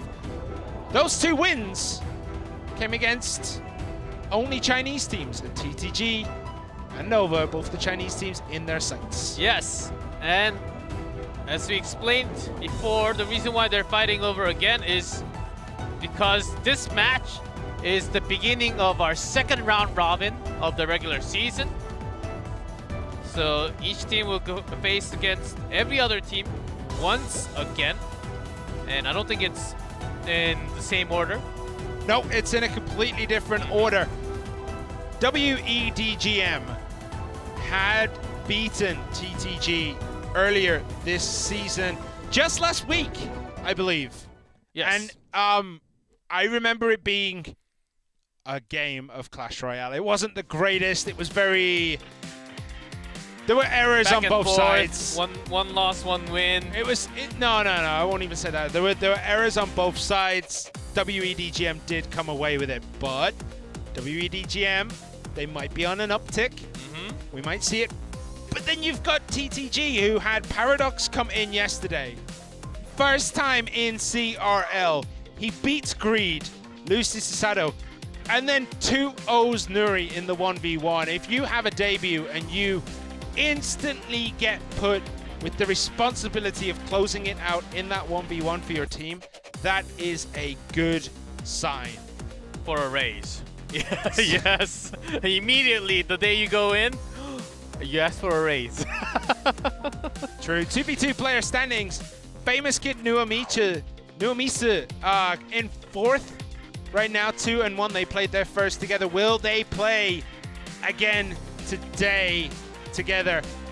Someone messaged me on Twitter. I gotta say thank you. Singapore to China to Shanghai is 3,800 kilometers apart. So it's right over 3,000. It's not the furthest team though. The furthest team would be Boss and Famous Kid at a whopping 13,000 kilometers. That's literally the other side of the planet. Well, here are the 2 members of TTG in China. That is Nuamisu and Hui. Showing up there. Yeah, very like, oh, okay, they're not playing 2v2 together today. Is it going to be Nuamisu and Famous Kid? I think so. It was just Nuamisu. It looked really good yesterday, and here is Yes. WDEGM with Radish on the team. Hasn't played yet. Maybe this will be his debut for the team. P's in the middle as the tallest. Yeah, it seems like they can't find the right camera to look. Like, where do we actually look for? But we do have live audience every single day, so they will receive that much energy now. Yeah, and it is Nuamisu. Is that Nuamisu? Yeah, it is. He's done something different with his hair, right? Yeah, I think he split his hair. left and right. Center Partons are back. Right. Okay. And I think Teresa also got also dyed her hair. You would notice that. And it is going to be Famous Kid again. So Numisa and Famous Kid together. They did play yesterday, and they did get that win against Greed and Sado. Here's Mercy as the referee, and it is going to be higher, and I believe it was Solomon. I half caught his face. I did not. Solomon's, yes, that's his hair. Oh, he did change his hairstyle from yesterday. I mean, after 3 wins, like, you can do whatever you want to. Yeah, he reverse sweeped. Just let me put that out there again. He reverse sweeped Nova. WDGM, who has been struggling all season, 2-0'd Nova Esports, with Solomon taking out AUK, Little Chen, and LCR back to back to bring it home for his team with a reverse sweep. We have the bans. It is going to be NATO and Lumberjack. So screaming for no balloon, please. I mean, for banning Lumberjack. But we've seen if you're really dedicated and you really want to bring the balloon, a Lumberjack ban doesn't do anything. You just bring a rage. So I don't know how I feel about a Lumberjack ban, but we will see as we are soon getting into this. There's a hidden baby dragon in this picture if you look carefully. Oh, I found it. There's only one green. Yeah, it's kind of cute though. I want those plushies. All right, so we're going to be getting into this one relatively soon. What do you think we're going to see? NATO Lumberjack ban, yeah, Graveyard 1, Ram Rider 2. Double Barrel 3. I wouldn't really, maybe, but in a lower chance because we're having China versus China. Would it be? It's not really China versus China, is it? It's like 2/3 China versus Singapore. But still with a lot more giant skeleton compared to the first match, which we actually did not have too many. Maybe the 2v2 meta has finally shifted away from RG giant skeleton, and we're seeing the brighter days of 2v2 where that's not every game under the sun. I would be surprised if either side brings lava though, which is very uncommon from all 3 Chinese teams. It is. You're right. We don't see the Chinese teams generally play lava. Mostly Graveyard RG. And some balloon combination because balloon is just too popular, way too popular in 2v2.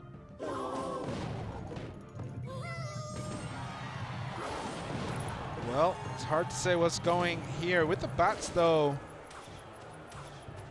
could still be RG. Or it could be, or the rest of the cards can all be spells. It's double team spell cycle. I mean, spell mirror. It is going to be giant skeleton, so we're going to expect to see Royal Giants behind this, but we could always, I think, switch it out for Ram. I feel it. I feel a lot of Royal Giants coming out. Still, the Fisherman grabs that Musketeer. Yeah, and the Heal Spirit actually healing up the giant skeleton and the Fisherman and the Brawler.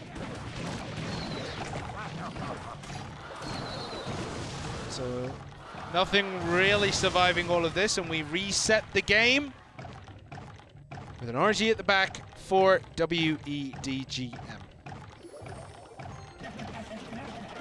Oh, just follow that giant skeleton. Yeah, and with the Skeleton Dragons actually taking out most of that there. Nothing to stop the pull, though. Grabs him.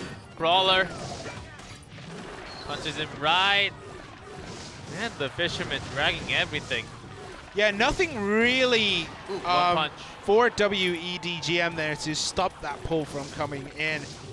I mean, just to be safe, what normally we would see happen is the RG, the giant skeleton played, and then in that midsection, drop the skeletons.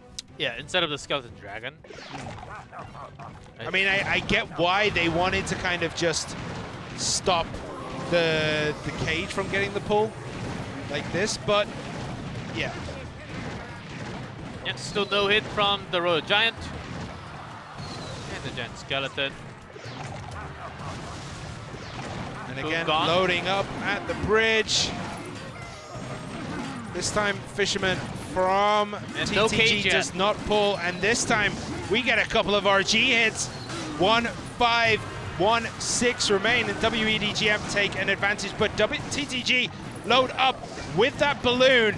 It is pulled, and a graveyard as well. Freeze comes down, but it doesn't stop the Musketeer. Oh, the balloon hits!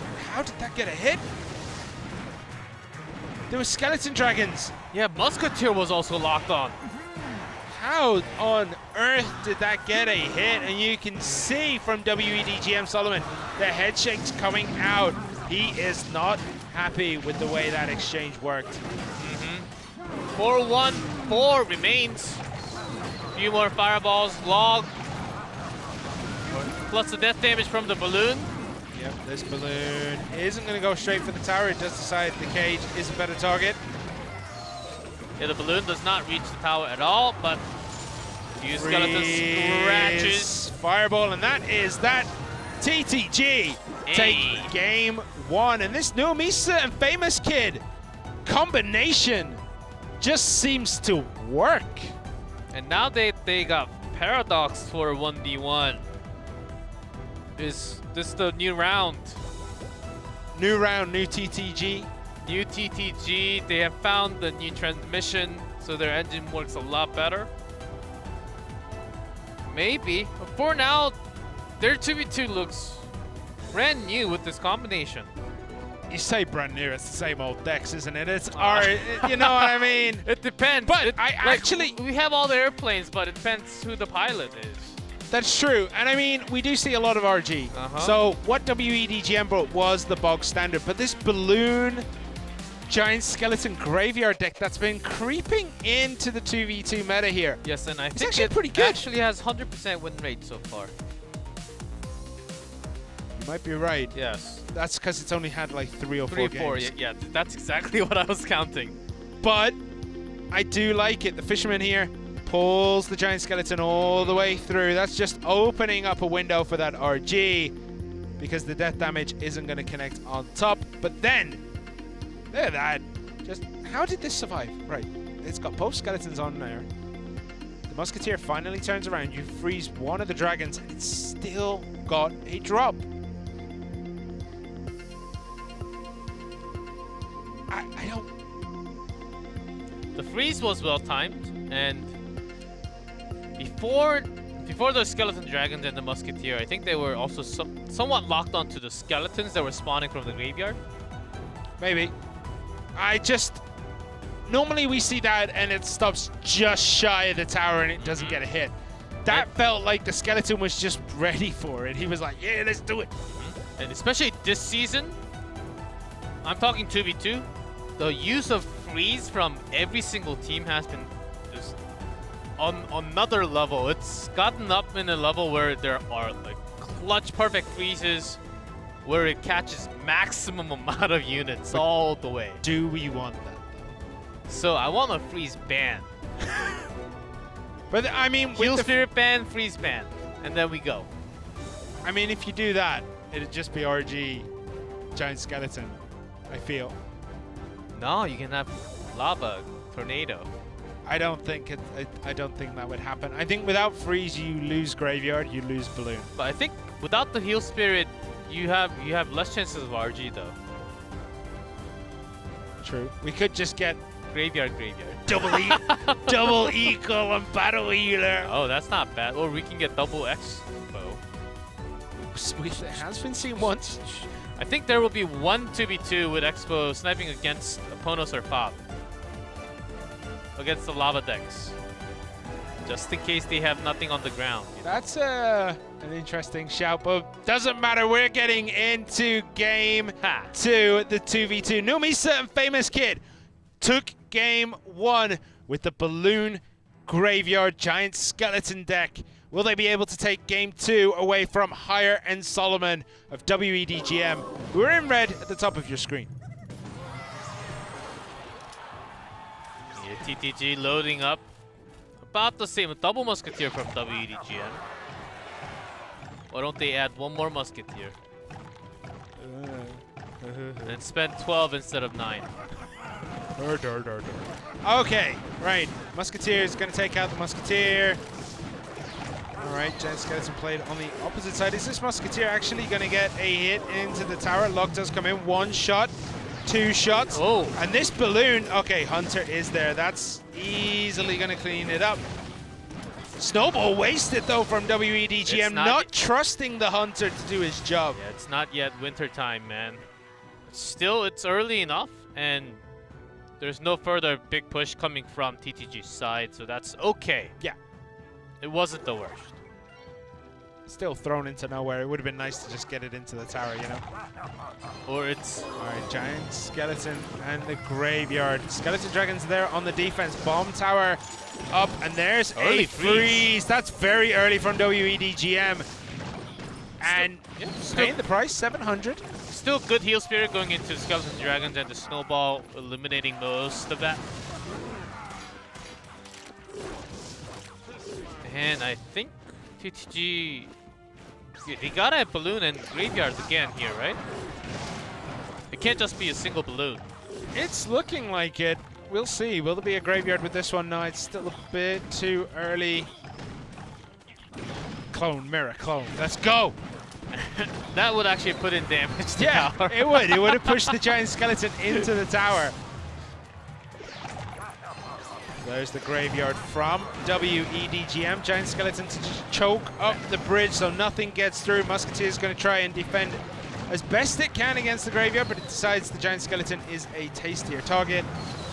Balloon loaded up on the right. The Skeleton Dragons are there, and there's the Hunter again. Just chunks through, and a defensive freeze from WEDGM cleans all of that up. Defensive freeze, do you think that was actually needed?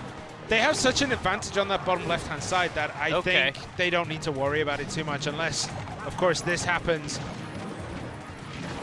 Drags it with the bomb tower. They also have a Snowball ready, I believe. So knockback can happen if it gets into the dangerous range.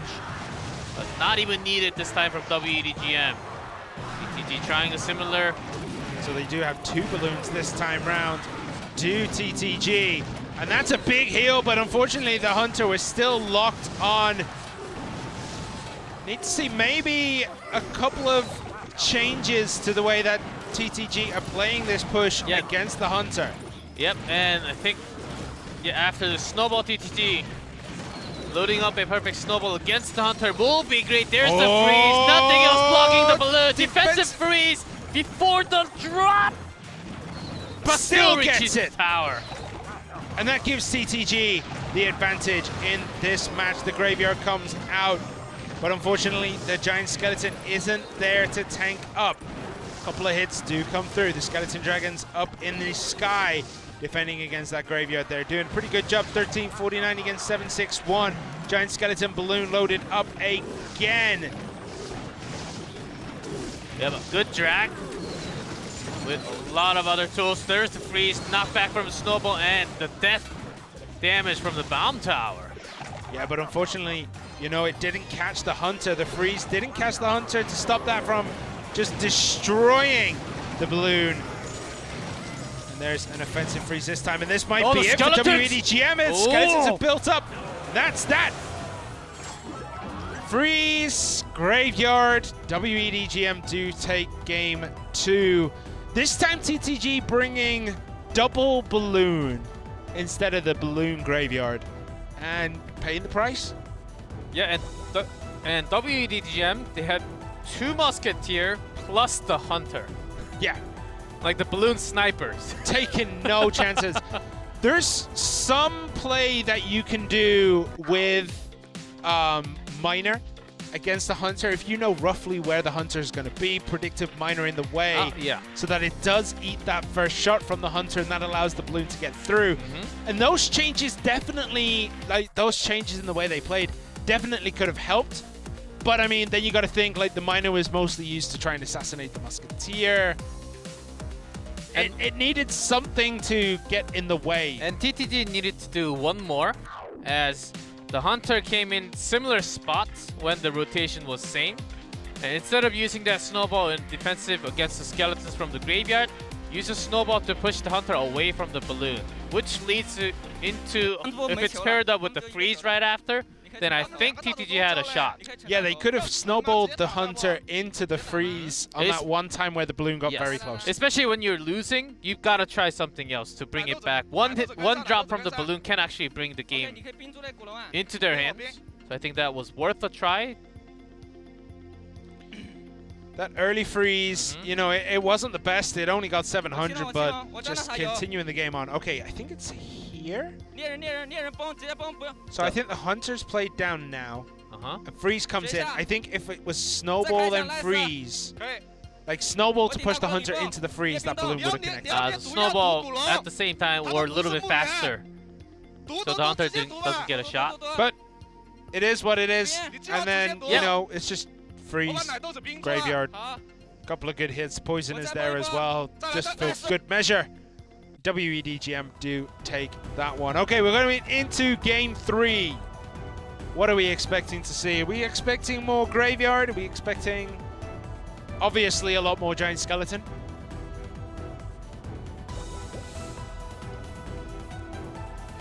GTG trying balloon.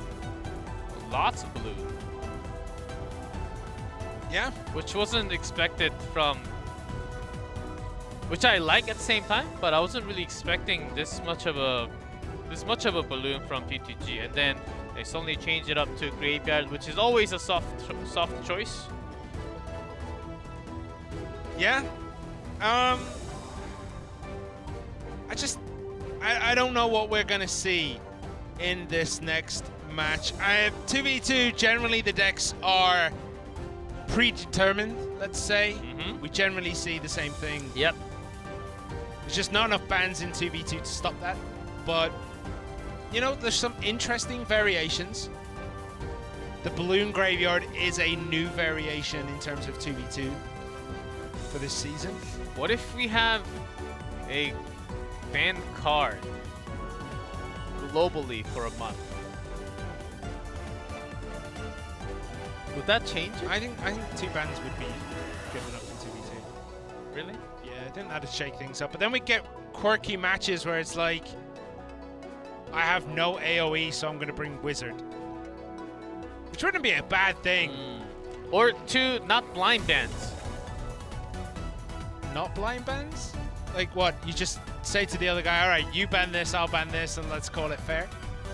Or the team higher up in standings gets to choose the first ban. Yes. That'd be pretty cool. Anyway, all right. Some type of advantage. Believe there was a timeout there. Yeah, from WDGM. So we finished buying time, and we bought enough time. We bought enough time, and we're going into this one. WDGM, Higher and Solomon in red at the top against Nuamisa and ready. Famous Kid Lava in blue at the bottom, and Lava Hound it is, and Balloon Miner from WDGM sensing an opportunity. It's still locked onto the balloon though, so that was a wasted freeze. So if the minions came just a little earlier, it could have been pretty bad for TTG, but a good block with them Inferno. Look at that fly machine as well on the other side. Good couple of hits. Baby Dragon's pretty healthy too. Lava's just about. Oh no. That tower is gone, I think. That's critical damage onto that top right-hand tower. WDGM just jumping ahead of themselves with a freeze and kind of putting themselves in a terrible position to defend the Lava Hound Baby Dragon on the right-hand side. So they load up with another Lava Hound, do TTG, Giant Skeleton, and the Balloon coming in. Dark Prince there to try and stop that. The Miner is good. Found a nice little spot for itself. Is it gonna get stopped though? Miner did quite a lot of damage, and on the top right, that Lava Hound They don't really need to push anything with it, I would say, because that tower is so low. Anyway, 3-8-5. Lava itself is going to finish it. And TTG, they're holding a few more spells. Log, Zap, Poison. That's within 2 cycles of those. So WDGM needs a massive push. Not right now. They still have a minute. But they need to chip in at least the death damage from the balloon or more. Well, they need to stop that balloon right there. Fireball does come in. The flying machine is good too. And that deletes that balloon. But this flying machine continues on. And he's going to get 3 hits before it's taken down by the tower. Flying machine can be one of the most annoying cards if you don't have a fireball. It's so good. It's very similar to Cannon Card in that it is heavily underrated, but this miner goes outside. is not underrated. The balloon is perfectly okay. I think it's going to get a drop. And that tower is down. TTG now on the back foot. This Lava Hound needs to get work done on this right-hand side, and I think it will, but can it get it done quick enough? The bomb tower is there. Balloon, giant skeleton, pocket. Yes. And that is going to get very close to the tower. Is that giant skeleton? There's Oh, the the freeze. And that tower is gone too. The fireball is Second there. drop. I think that's it. I think third WDGM drop. have stuck it. They stole it from TTG. TTG got in a very comfortable spot. They had their slippers on. They were ready to call it a day in 2v2. Go into their blanket, but WDGM just did not give up. They continued to find just ways through, and the balloons eventually getting massive connections. and I think within those crazy moments, few of those zaps from TTG didn't actually hit the balloon. I'm not talking about the second tower, I'm talking about the end of the first bottom left tower, where TTG they had to throw at least a couple more spells to get that first tower down in the top right with the lava. And then when they were so focused on that, WDGM immediately just pocket everything. Those card usage numbers look a little low to me. 地球往后放一点，直接来吧，直接来吧，你哪都要跟上。我来 It's 都 a very 打得 slow 到 game. Anyway, okay, Barb's played right up front. Stop that giant skeleton. 我直接冰吧。 Fireball? Yeah, that one was defended, 不要血了呀 but they 不 spent 该 a 直接 lot 冰的 on that. 我差点拿到 Here, 伤害了 what。could they have Yes, done? and look at the zap. Here. 吊死。nice nice nice。 Oh, It goes on to yeah. minions only. 哦，先点。 It completely whiffed. 左边我大骷髅卡一下，我大骷髅 And 卡 that's 一 what 下。 caused that tower to go down. Of course, TTG decides to go all in to try and get that 313 damage. 守不住，守不住。 And you can hear it. WEDGM, they 跟 know. 了，跟了，跟了。 They know. They're like, finish it 我矿，我 now. 血就用， Good 血 for- 就用。 Look at how much that freeze got. It's got everything. Barbs, King Tower, Princess Tower, Baby Dragon. 不可能守的。可以。 Wow. And Simon, is it... Hey guys. Wow. Simon, is it finally time for a freeze nerf? For 2v2, I believe it's necessary. Just maybe less radius? Nah, By make it 0.5?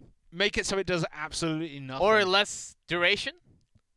What if it froze your opponent's elixir instead of the field? What? How does that work? So you play freeze, and if they only have 4 elixir, it stops them from gaining elixir for 2 ticks. But what if it goes to double elixir time and triple elixir time? Does it work differently? Yeah, it goes to 4 and 6. Anyway, that's now. I don't like. Here's the problem with freeze: is that in specific circumstances, it's great. 2v2, it's so good. But then in the rest of the game, in 1v1, we never really see it. I think we saw it once.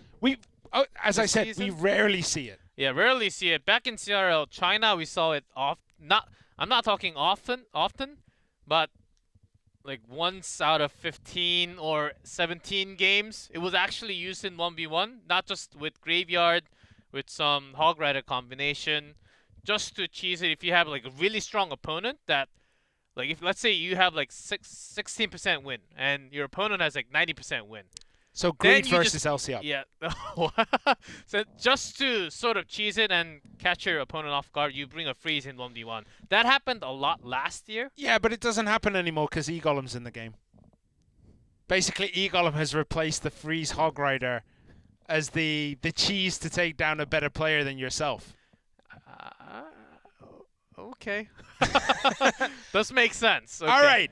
We're getting down to the king of the hill. TTG versus WDGM. I'm expecting to see Paradox.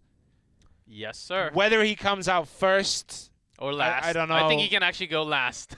Yeah, like usually the anchor is the player that you rely on. It's the player that if everything goes wrong, you expect him to win. Which is Solomon for WDGM. Yep. You can. It only takes 1 day to prove yourself. If you do well in 2v2 or 1v1 King of the Hill, and then have the match win in 1v1 by yourself, then that's it. That's what LCOP did many times. Mugi did it. KK did it. Paradox just did it yesterday for the team. But he does only have a 50% win rate. In the King of the Hill, he did win one, lose one, and it is going to be Boss starting us off on TTG, and it's going to be against Peas. All right, Golem Lightning. I was going to say, I sure hope Boss is ready for Golem, because Peas is very well known for his Golem play. I would like to see some Golem versus E-Golem. But I don't think Boss is going to play E-Golem. You never know. You never know. Okay, Peas is there. I think Peas this season has actually played Golem once. But I think he's only played like 2 games, so... Yeah, you're right. He's played 1, 2, 3, 4, 5 games. All right, maybe I'm wrong. 1, 2, 3, 4, 5 games. Played Golem twice. One with the regular... One with the regular, with the Lightning Fisherman instead, and once with Cannon Cart. Yep, and Boss this season has played Goblin Giant Sparky, he's played RG. He's never really found anything that has like solidified his position in this tournament. He hasn't found a deck that set the world on fire. He hasn't found that spark yet, but he definitely has the capability to do it. And against WDGM, this is the time to start it. I believe the last time these two teams played each other, it was a 2-0 victory for WDGM, and Boss played that. He beat Higher and lost to Solomon when they played that. And I don't think Peas played in that game. Oh no, he did. He lost to Hui. Yeah, Peas went 1-1. No, Peas went 0-1. Boss went 1-1. Ah, okay. I know it's rare, Peas not getting a victory, but... With a Golem deck. Yeah. Yeah, I know it's rare, but it did actually happen. Okay. So let's see how this one plays out. Looking like Graveyard for Peas, and possibly Royal Giant for Boss. Hey, Peas, Baby Dragon, that's a signal. Poison, that's a signal. It could still, there are a few rare Golem decks that still use Poison. Yeah, Poison's less likely now with that Poison. Yeah, Night Graveyard. Yeah, the 7 elixir spend on that Barb Hut for Boss just signaled for Peas to have a crack at it. And a crack he's having here. He's got quite a bit of damage in. Yeah, Knight actually reaches the tower. The timing, that timing was actually really good. Yeah, the barb spawn was actually right after it went to the left side. Oh, it's going to be Hogs for Boss. Fire Spirits! Not bad. Not good either. All right, the Hogs and the Barbs are having a field day on that top left. And that tower, I think, is down, and Boss takes an early advantage here. The Fire Spirit risk does not pay off for Peas. You think you should have waited just a little further so everything clumps up together, and then Fire Spirit jumps onto like 4 or 5 targets? I mean, it's not going to get more clumped up than that. I mean, I think the Spirits only went into like first few. Fireball pushes the Musketeer in front. Barb will finish it off. Good push. So Peas isn't out of this. Oh, that heal spirit still getting the connection. Yeah, I think Boss wanted the Barbarians to tank the Baby Dragon damage there. Not totally happy, but he's still winning the game. Peas right now has to go down the left-hand side. Yes. He has to, No and he other has way. to make it work, but the Skeleton Dragons are going to be up in the air. The Barb Barrel is going to stop the Knight. The Barb's coming from the hut as well, the Musketeer. I mean, that's... Yeah, the heal spirit goes on to Skeleton Dragons, and they're still up in the air. Yeah, the Barb Hut from Peas not good enough to stop anything here. Oh, look at the amount of units from Boss. Seems like we're playing Infinite Elixir mode. Definitely feels like it. There's the Hogs, and I mean, this is a similar push. We're going to see the Fire Spirits again. Peace doesn't even want to see their face after that first time, and there you have it. Boss does take game one. An interesting deck from Peas, bringing the Fire Spirits. I do like it. Just not in that matchup. Yeah, Fire Spirits are... They can be handy, especially against like minions or minion horde. That, but we don't really see a horde. I was going to say, how often do we see those cards? So, what I wanted to say is that instead of Fire Spirits, we see a lot more Valkyrie these days as a replacement for Knight, which has been climbing up rather quicker than everything else, especially after the patch. Yeah, Valkyrie's use rate has kind of skyrocketed lately. It feels like we see it a lot more than ever before. And right here, this window was pretty nice, but there was enough distraction to stop the Knight from tanking the tower. And, you know, damage did get done. We were like, okay, but this, that was exploiting Peas. And he only had 2 elixir and then spends it on the Fire Spirits. Yeah, it goes into 3 hogs. And then the Barbs. He just had nothing. If that was a Valkyrie, though, that would have been defended. Yeah, the Valkyrie would have gone down now. Valkyrie instead of the Knight would have cleared that up. I think so. And you don't even need the Fire Spirits. No. Ah, you can keep him as a mascot. So it is going to be higher coming up in game 2. Why not bring an Ice Spirit then?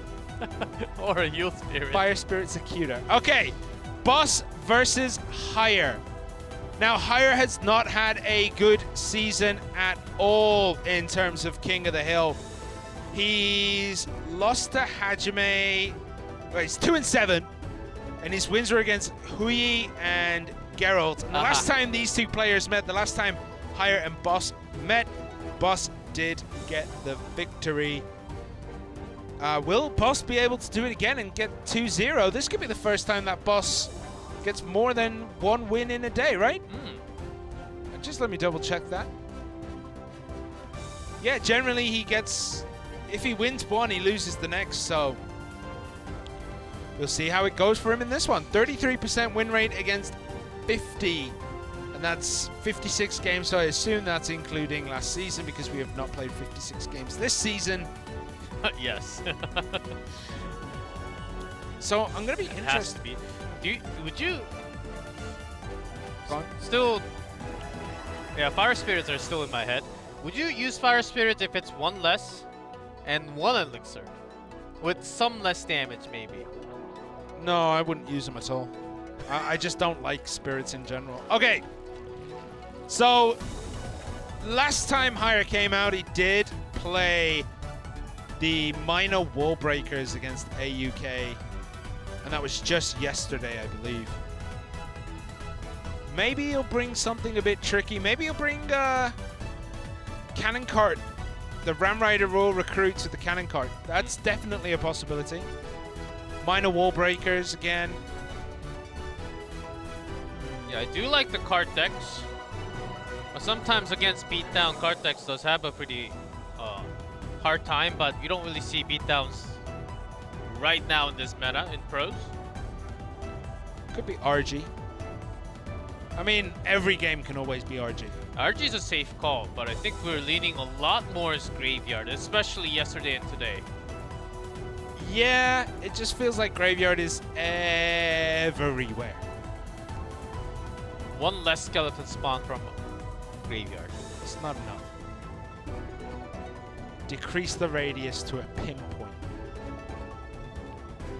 1 square.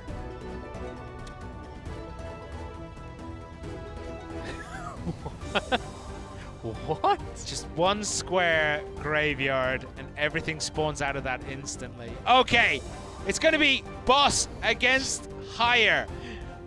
Boss, on the back of victory in game 1 against Peas, is now up against Peas' teammate Higher in game 2. TTG versus WDGM. Let's see how this one goes through. Snowball off the bat for Higher. Balloon. Hog Rider. Royal Hogs. Let's see. Could be the Balloon Miner deck that he's played before. Does carry the Royal Delivery usually when he plays that deck. Or we know few of those giant decks having Snowball, but not with the skeleton. What was that weird deck that everyone played? Weird There was deck. that one day where What? everyone in WDGM WDGM? played the same deck. With the Dark Prince. Was it Dark Prince Graveyard with the Ice think Golem? Yeah, it yes. was. And that's what he played against Boss last time, actually. Against Boss, he bought the... Alright, Dark Prince, Ice Golem Graveyard with Mega Minion. And it didn't work at all. What did Boss bring the last time these two played? He bought Goblin Giant Sparky. So maybe we'll see it again. I don't think we'll see... I like Sparkies. It's a good shout, isn't it? Also, not bad against some motor decks. But no motor decks so far in 1v1 today. Right? Yesterday we saw a few. Yesterday we saw a few, nothing today. 3, And 2, 1. Happy New Year! The game begins. So double elixir. Oh, Ice Graveyard. Could very well be. Hunter played very high up into the bridge to try and take that out, but unfortunately that leaves it available for that. Oh, wait. That Barbarian got deleted. From the Hunter. Balloon. Miner. And the Balloon is going to make its way through. It's very healthy right now. Tornado from Boss, though, changes that story. And maybe time for a graveyard from Boss. No, he's deciding to leave it this time. Put another baby dragon at the back. can be hard. Higher's got to wait. Ooh, Balloon on the right. That's a good switch. The Miner comes in as well to take the aggro. The Ice Wizard is there, and that's on the Miner. No, NATO is ready. NATO should be ready at least, but one drop comes in, and then the Balloon. Oh, the Balloon is going to activate the tower, but Boss does eat one full drop to the face. Now the counter with the Graveyard, but the Hunter deletes that baby dragon. Still the Skeletons, 500. It's not as bad. But not enough to come back. About 500 HP difference. Make that 700. That fireball. Snowball as well to finish the Ice Wiz. Is there going to be a Balloon? This is a nice opportunity for a Balloon. I was going to say, fireball to that Tornado to bring everything in. Miner sneaks underneath. Ice Wizard again targets the Miner. That Snowball. Ooh. Whoa. The King Tower getting that Balloon. Alright, so how is he going to defend this? Hunter played on the bottom corner. It is not sitting in Boss's poison right now. So the Hunter survives with a fraction of his HP left. Balloon comes in again. Get the bomb tower, dragging that Balloon Miner, locked on by the Knight. And the Tornado, drag it all the way back to buy some more time. With King Tower activation, it will be easier to drag those balloons and get it down with no death damage. Yeah, these giant skeletons just seem like they live forever for hire. Hunter again played on the corner to help defend. A couple of skeletons get a hit. And I mean, Boss is looking like he might take a slight advantage here, but the Miner isn't caught. Fireball, Snowball, and that Balloon! Ooh. But the Fisherman's going to slow down the tower. I think 96, and that's going to be that. Higher has this one. There's the Miner. There's the Snowball, and Higher takes game 2. Boss knocked out there. Higher gets the victory. Yeah, Balloon Giant Skeleton Mine. Balloon Miner with Giant Skeleton. Was hard to defend. Boss. Tornado Bomb Tower seemed like it was enough for Balloon, but what he actually was having a tough time was a Giant Skeleton. The Bomb Tower was supposed to tank a lot of the shots and buy some time, but the Balloon deleting that Bomb Tower, Giant Skeleton lived forever, and against the Miner, you gotta put something down, which is the Knight. But Knight is supposed to tank for the Giant Skeleton, so you're missing one tool that can be good, that can go against Giant Skeleton or the Miner. So that's what made the game really hard for Boss in this case. Yeah, I mean, he could put down the Ice Wizard to stop the Miner, which he was doing, but... No, but you want the Ice Wizard to survive exactly against the Balloon so you can get that slow. So Higher was winning that trade every single time. Couple of misplays with the Ice Wizards, I would say, from Boss. I mean, it didn't really stop much. Yeah, the cycle was hard for Boss. If you're going to nitpick, I think maybe the Ice Wizard positioning would be something so it targets the Balloon instead of the Miner. And this Balloon goes around the Baby Dragon, so the Bomb Tower drag was going to be hard, so Boss uses Tornado and then Balloon, which means that Fisherman gets to sneak through and locks into target. Yeah, and the thing about Fishermen is once they're locked on, they never change target, ever. Unless they go down. That's the only... Well, that's not changing target, is it? You don't change target from the tower to death. All right, so... Higher. With Boss out the picture, looking at the rosters, Huyi or Nuamisa coming up next? Paradox Nuamisa. You think it's going to be Paradox Nuamisa? I think that's a good shout. I think that's a pretty good lineup, you know? I mean, oh, okay, it's going to be Famous Kid in game 3 for TTG. You know what this means? Oh. There is a possibility of TTG playing their King of the Hill without a single Chinese player. If they bring Paradox in the last slot, they went America, Singapore, Russia. Do we still consider TTG a Chinese team at this point, G-Clef? We'll see. If WEDGM win this... 2 out of 5. Yeah, if WEDGM win this, it means that TTG are a Chinese team. Because WEDGM this season can only beat Chinese teams. Is that so? That's the ruling. That's how we're going to decide it. It is going to be Higher against Famous Kid. Famous Kid this season hasn't played all too many 1v1s or King of the Hills. Last time he was out was against Nova when he played the Giant Miner with the Ewiz, with the Night Witch as well. But he did beat D-King with that deck. And before that, Giant Graveyard, Giant Miner, Ewiz, Night Witch again. So he has played quite a bit of Giant, Famous Kid. He hasn't really played anything else. He's played 1, 2, 3, 4, 5. 5 games, and 3 of those are Giant. 1 was a Royal Giant. 4 Giants, 1 Royal Giant. So this time, Goblin Giant. Got it. It's got a G in it. That's all that matters. What else do we have as a giant? Giant skeleton. Good job, G-Clef. Giant golem. What?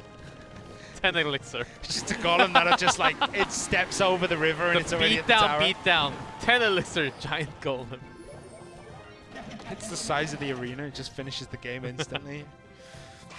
All right.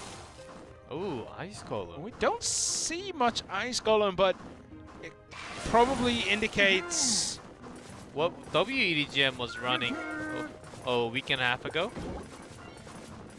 It could be. If it's Graveyard. I think so with the poison, because if it's poison, I don't think it's balloon with the Mega Minion. Well, there's a graveyard from higher. It is the cannon card variant of that with Ice Golem. So it is going to be that deck for higher. And I mean, it's getting quite a few hits in here. 1730 on that. What's Famous Kid bringing, G-Cup? 5 elixir. No graveyard. But I think the timing was a little bit off for Famous Kid this time. I think it's graveyard.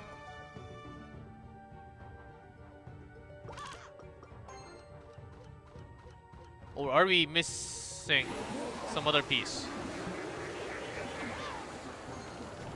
What do you think, Simon? There's something, like, I can't remember the deck off the top of my head, but Ice Golem, Dart Prince, and Archers rings a bell on something. Oh, it is going to be graveyard. Okay. Don't know why I expected with anything Zappies, else. But they are in the poison. And that's going to spell bad news for the Zappies as they do go down. But just a couple of hits in there. And it's kind of even, but a Musketeer does survive. Bomb Tower is going to get one splash onto the Musketeer, but it is going to go down before it finishes that Musketeer, and more damage coming in. The Musketeer does lock onto the Dart Prince, not the tower. Oh, switches targets halfway through. Yeah, actually, that's worse for Famous Kid, because none of this will survive. And there's no heal spirit, so even if it survives with low HP, it doesn't really matter. You can't get the graveyard off. So higher winning these duels back and forth with the graveyard poison.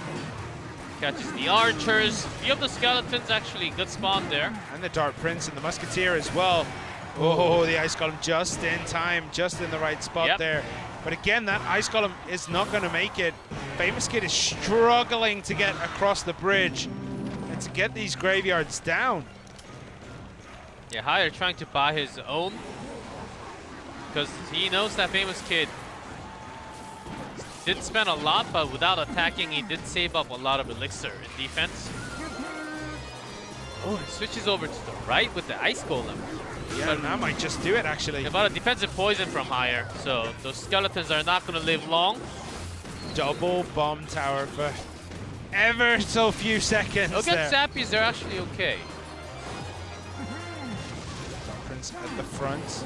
Is this Ice Golem ever going to connect to the tower? No, it's not. Poison is down for Higher, and I think this tower is in a world of hurt. 3 skeletons at the back, and that's it. 1, 2, 3.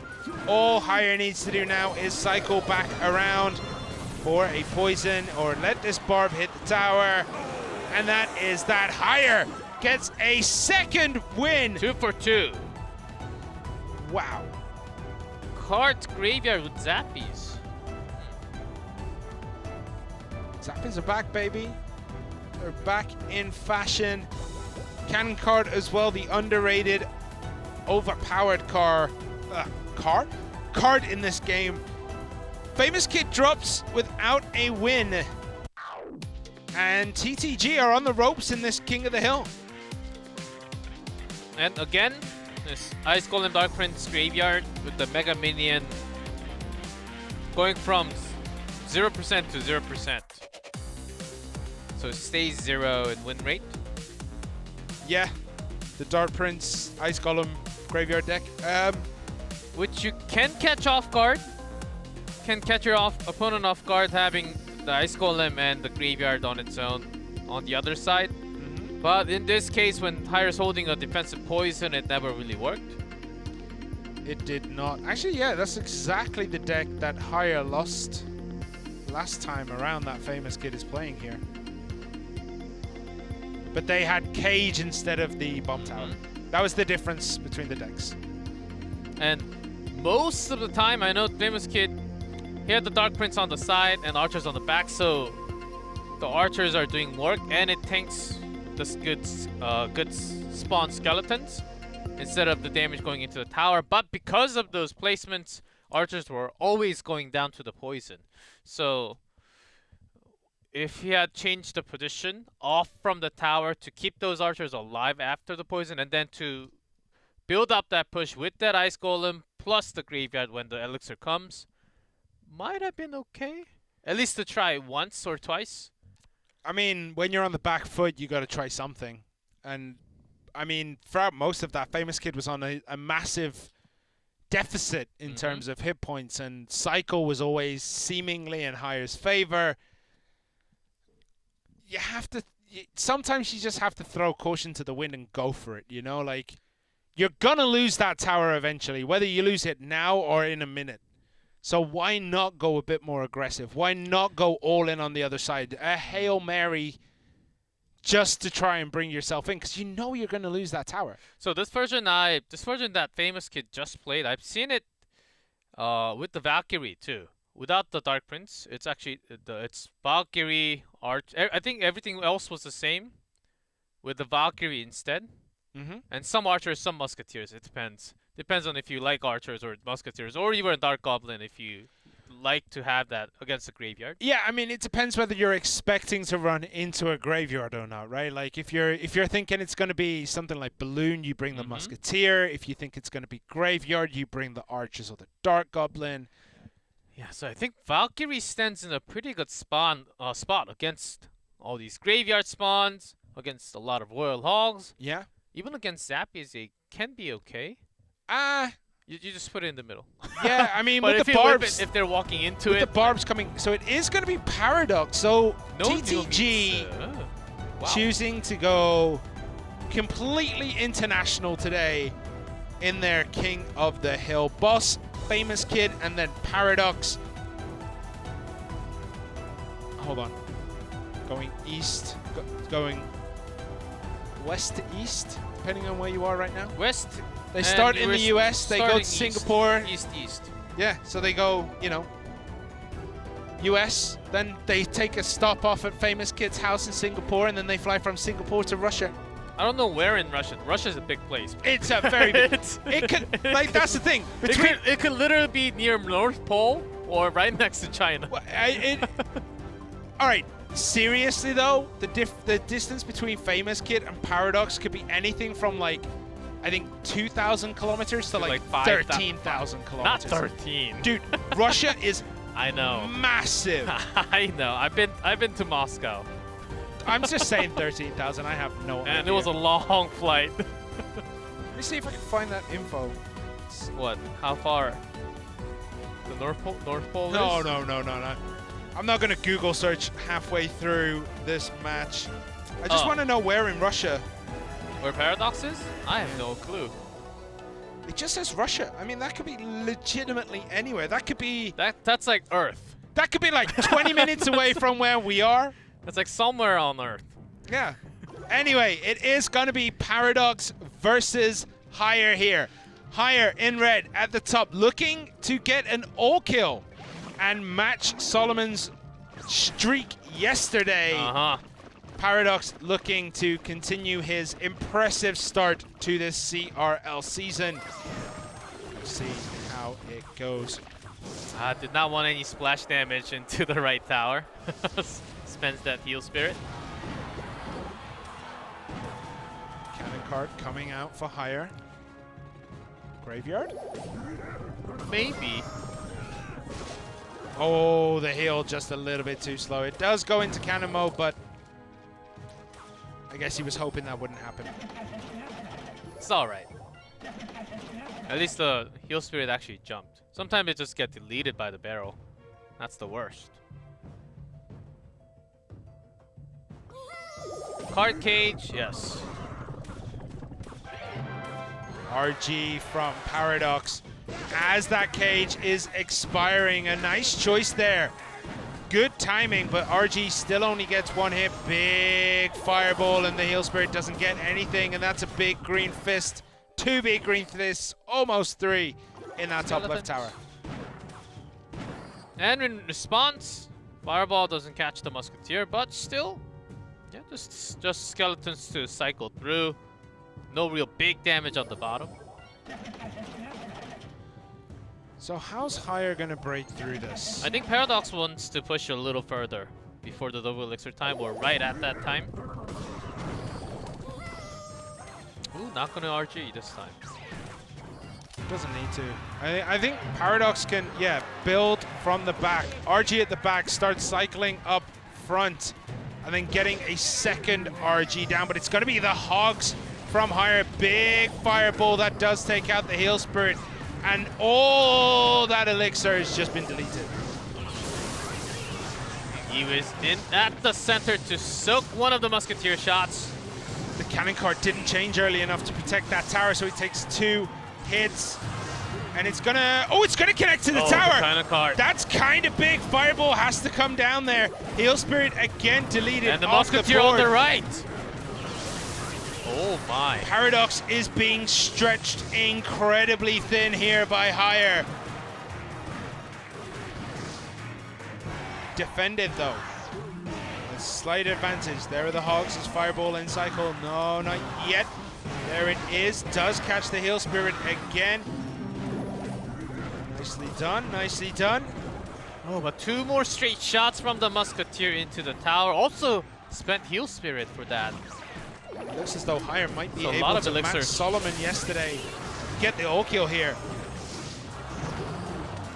Oh, the Skeleton Dragons, even the Fireball is going to be good with the Bar Barrel. Good save. I mean, Could have been dangerous. even with that all disappearing there, Uh-huh. Higher still had an elixir advantage until he put down that cage. Everything dies to the Fireball and the... Oh.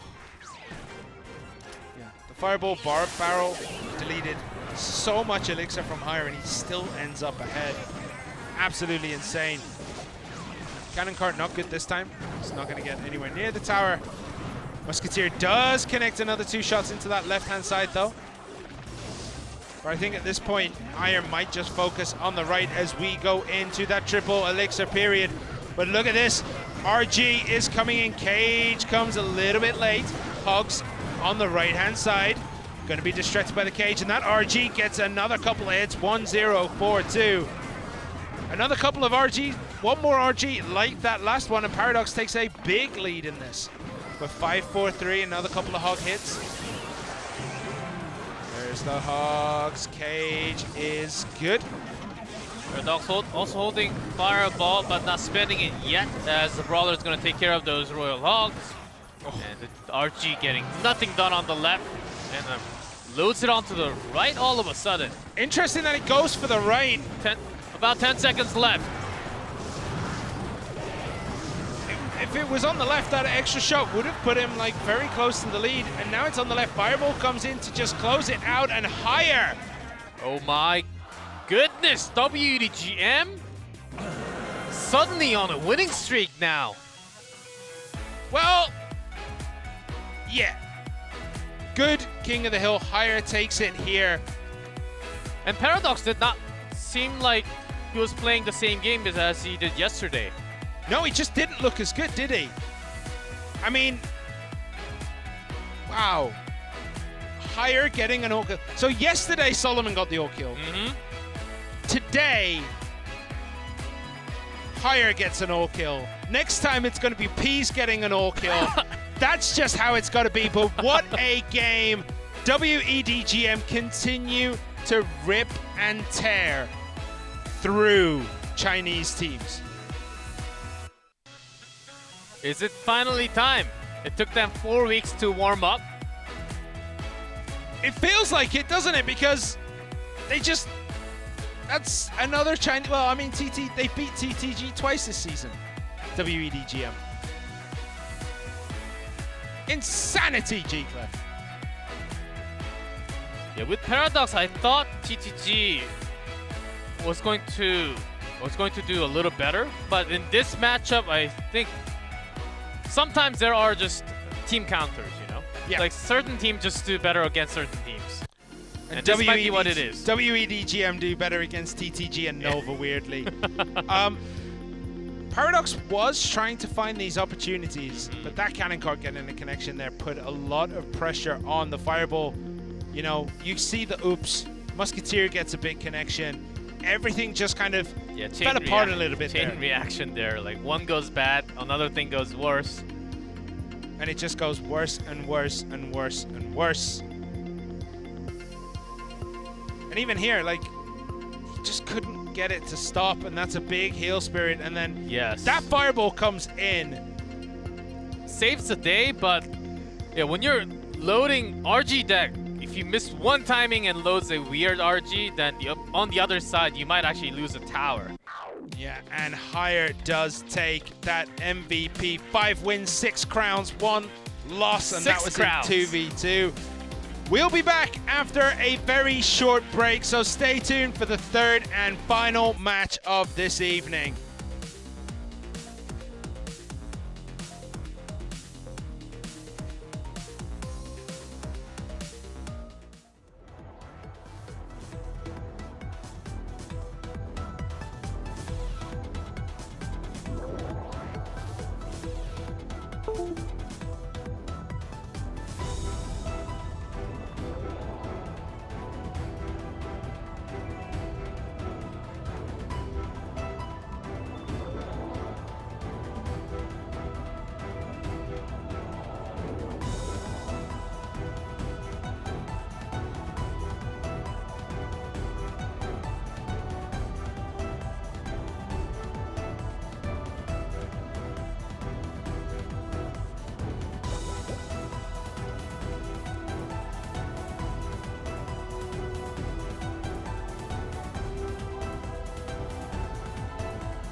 And we are back for the third and final match of this evening. FUV Gaming versus Nova Esports. We just witnessed WDGM do what WDGM do. Since yesterday.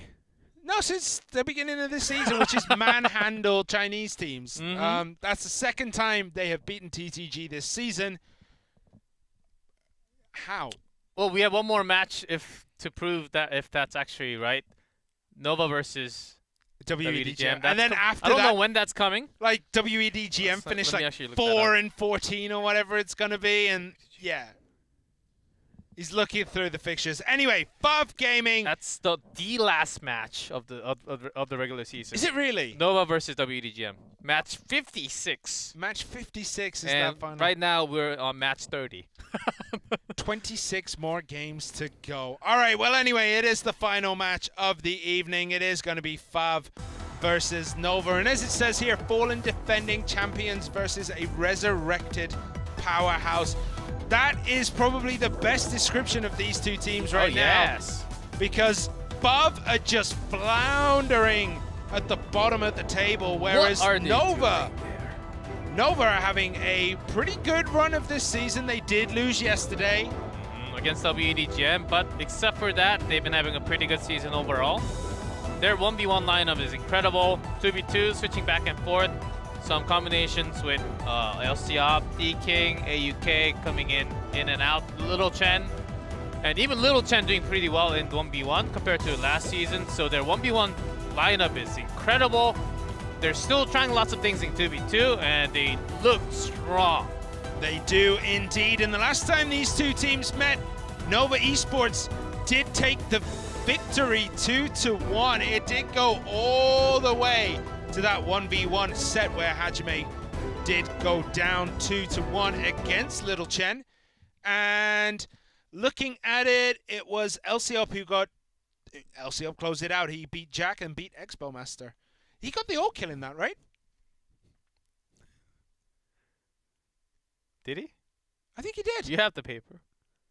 Oh, no. Rain beat Hajime. That was it. Rain beat Hajime. Like, I've been looking at this all weekend, and I've been like, I thought LCOP got the all kill there. And, like, I can only see 2 wins. And I'm like, he didn't get a loss.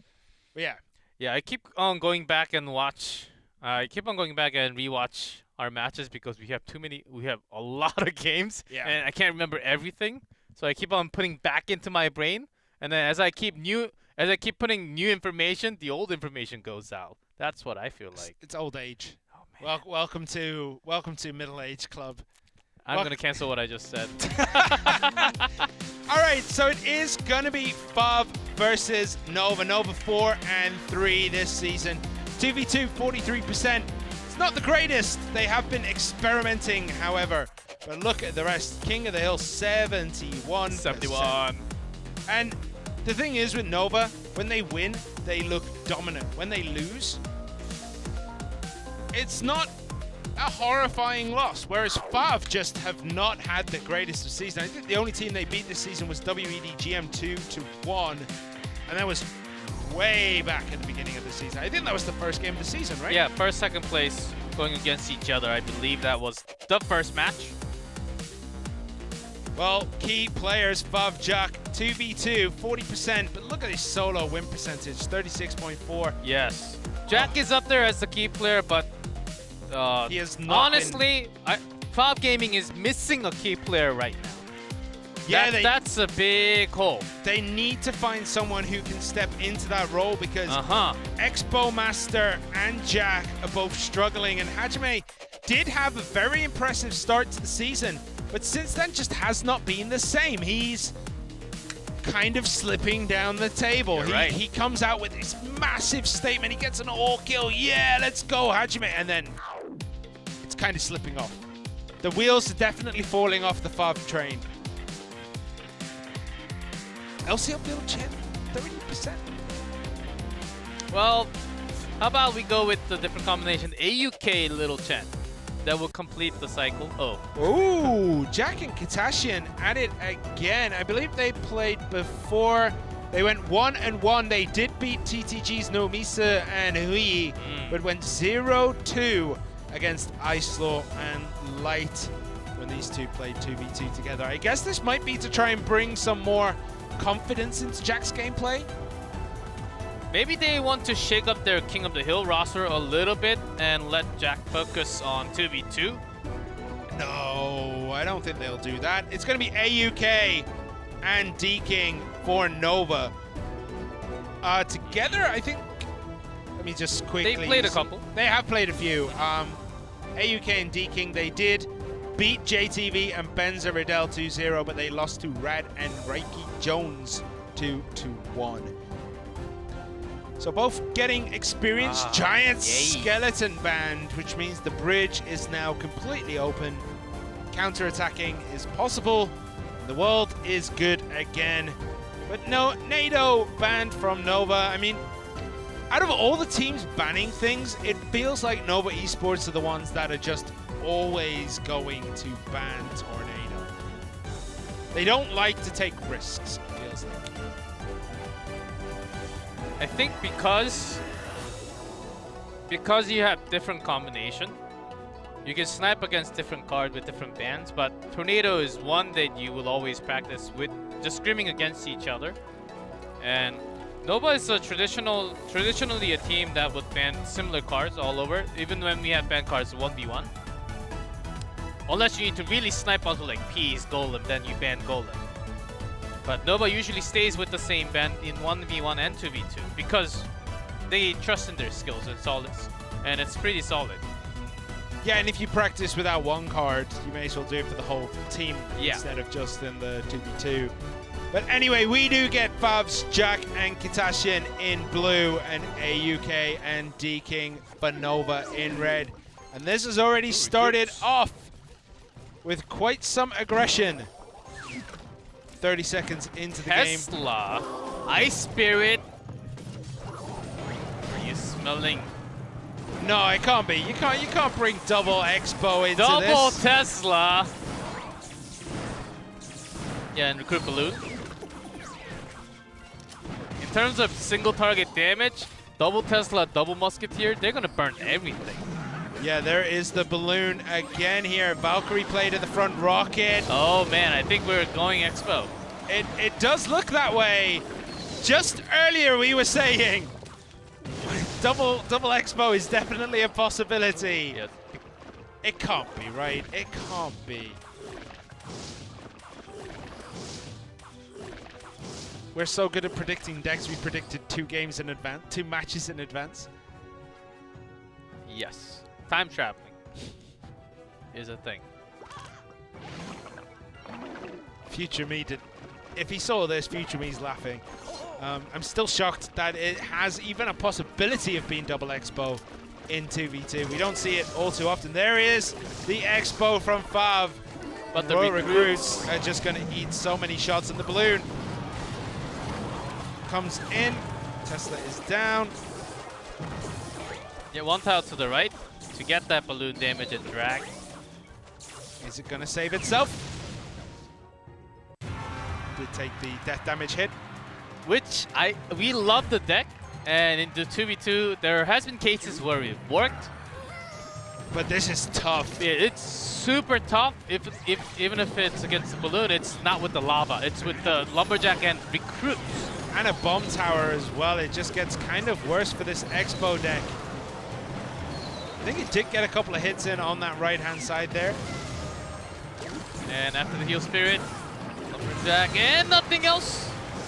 With the musketeer on the right, it still goes down to the balloon damage. So they can't rely on Expo damage unless it connects. And there's just too many bodies in the way. So F5 needs to think about cycling through rocket damage, but in this case, because of balloon potential with the rage, it's hard. You just have to keep it in your hand. Yeah, there just isn't much Fav can do in this one by the look of it. And Double Tesla makes a very sad sound right now, as it's very hard countered by what Nova are bringing. But this Expo actually, into the bomb tower, balloon right on top of it. Fireball, nice. Ice Spirit, but still a couple of hits in. Oh, yeah, just a few though. First couple of Expo shots. Musketeer on the left gets a connection though. Still about 500 apart, top and bottom. And this might get a connection too. The Musketeer. No, it's too long. The balloon comes in. Will! Oh, it does! And that's actually a very Ice healthy Spirit. connection. Down to 1,400 Yeah, here, and that gives Fub the lead. About 600 damage just now. And Ice Spirit buying some more time. But as we get to this triple elixir period, you've got to put money on. You got to put money on the balloon, right? The balloon has to be better in triple elixir. Oh, there's the a freeze. freeze. But Fireball's good though, and the Royal Recruit doesn't get a hit on the tower, so advantage does go back to Nova. But This Tesla setup is actually good. No Fireball yet. another Expo. log and another connection. The Fireball comes in, but that tower is down below 1,000. Fav Gaming take another advantage, Rocket. and now they can just rocket this out. This is actually a timing for Nova after the rocket. But there's two Teslas there. What are they going to do? Ice Spirit as well just freezes it up. That balloon is not long for this world. Have Fav done Nova. the impossible and taken Oh, that was dangerous. three Teslas down right now. Rocket is about to come and seal the game with another Fireball or a log.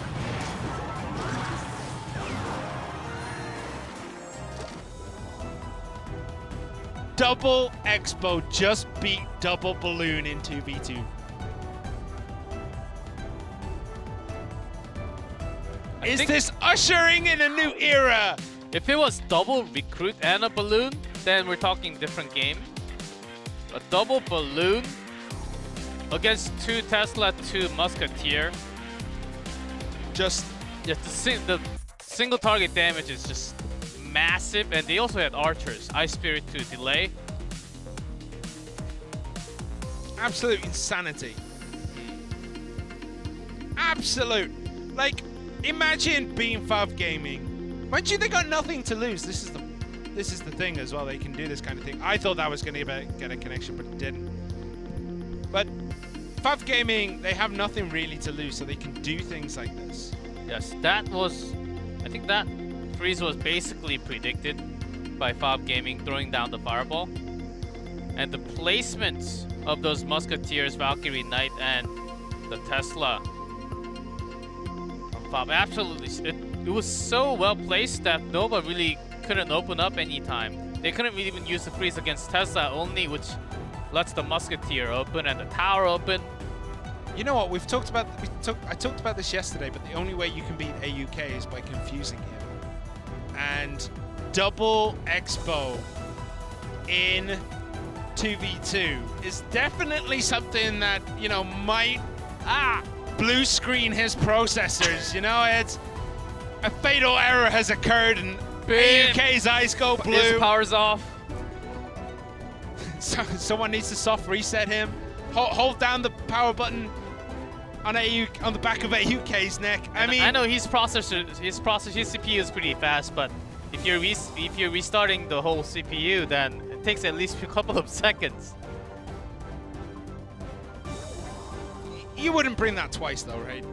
Yes, because if you're up against a few other Royal recruits, or even like a Giant to tank all the expo shots, or even one Royal Giant, which Fav Gaming pretty much banned because they banned the Giant Skeleton. So this was all part of a plan.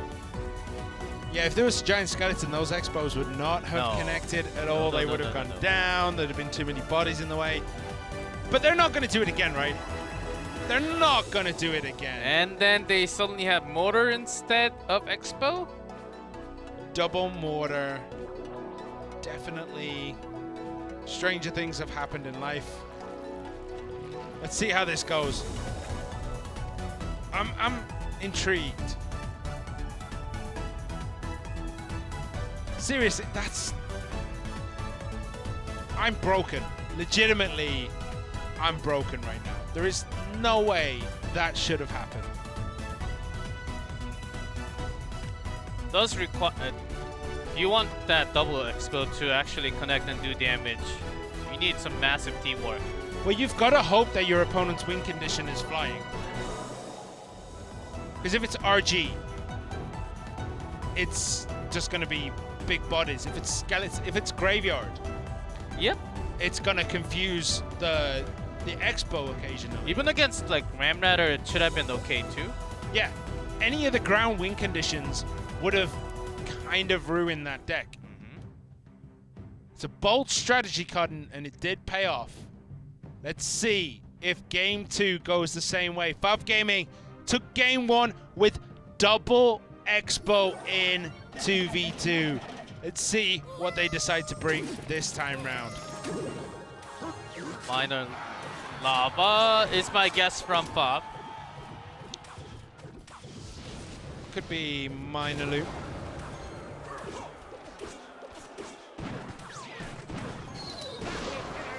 Double Musketeer again.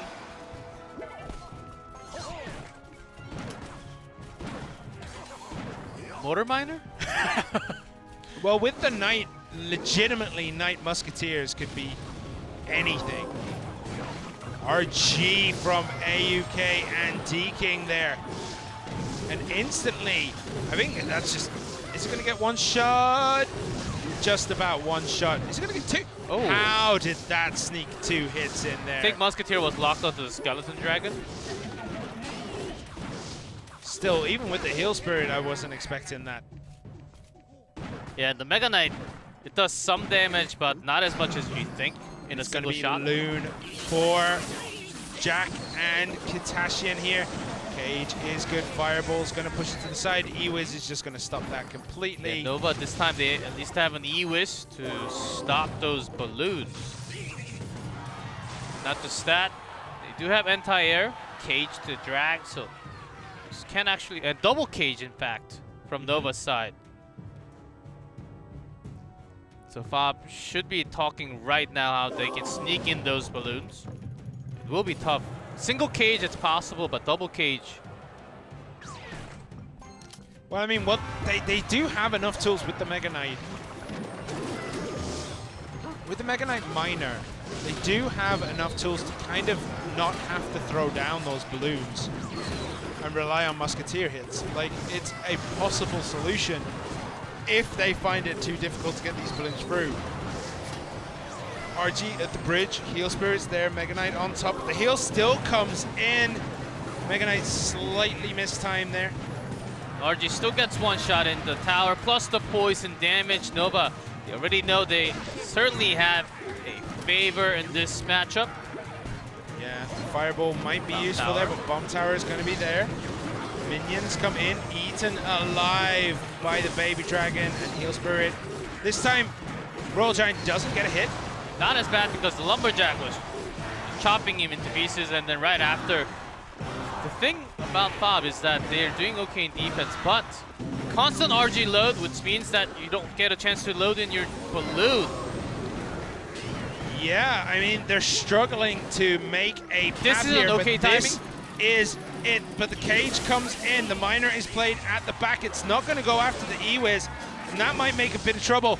Oh, but the balloon doesn't go for the second Cage. That is big. Fireball. They just saved the day. No actual, no connection from the balloon, but the Cage is basically ignored. So Fob chasing their victory right now with another balloon. And again, the Cage doesn't pull and a drop comes in. Mistakes from Nova towards the end of this one.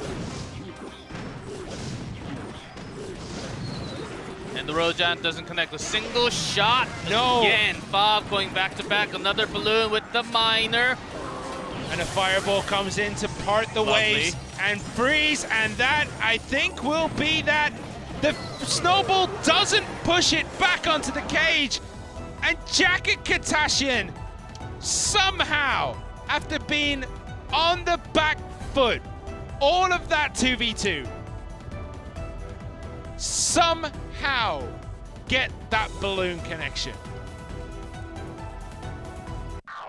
So, I think there was a communication mistake by Nova from having both Cage. Who's gonna put first Cage and second Cage, and when, where? But the at cages, that moment. the first cage was good. It was the second cage that just wasn't in the right position at the right time. Did he not have enough elixir? And that's why it came down just... Okay, so this is, I think it's here. So this goes down. Cage comes down. Oh. It's one square too far to the left. If that had been in the center, yeah, or a little bit closer to the King Tower. Yeah. That's a huge mistake by Nova, and that allows also Fav to do this. Sneak through a second balloon. Even without the rage, it still goes in and gets the drop. Just, yeah, mistakes from Nova cost them big in this game. I thought they'd be safe with that double cage combo. Yeah, they should have been. And there as well, like the snowball comes down, but it doesn't push the balloon in the right angle to go back towards the Goblin cage. Mistakes, unusual mistakes from AUK and DKing there, but the match is still on the line.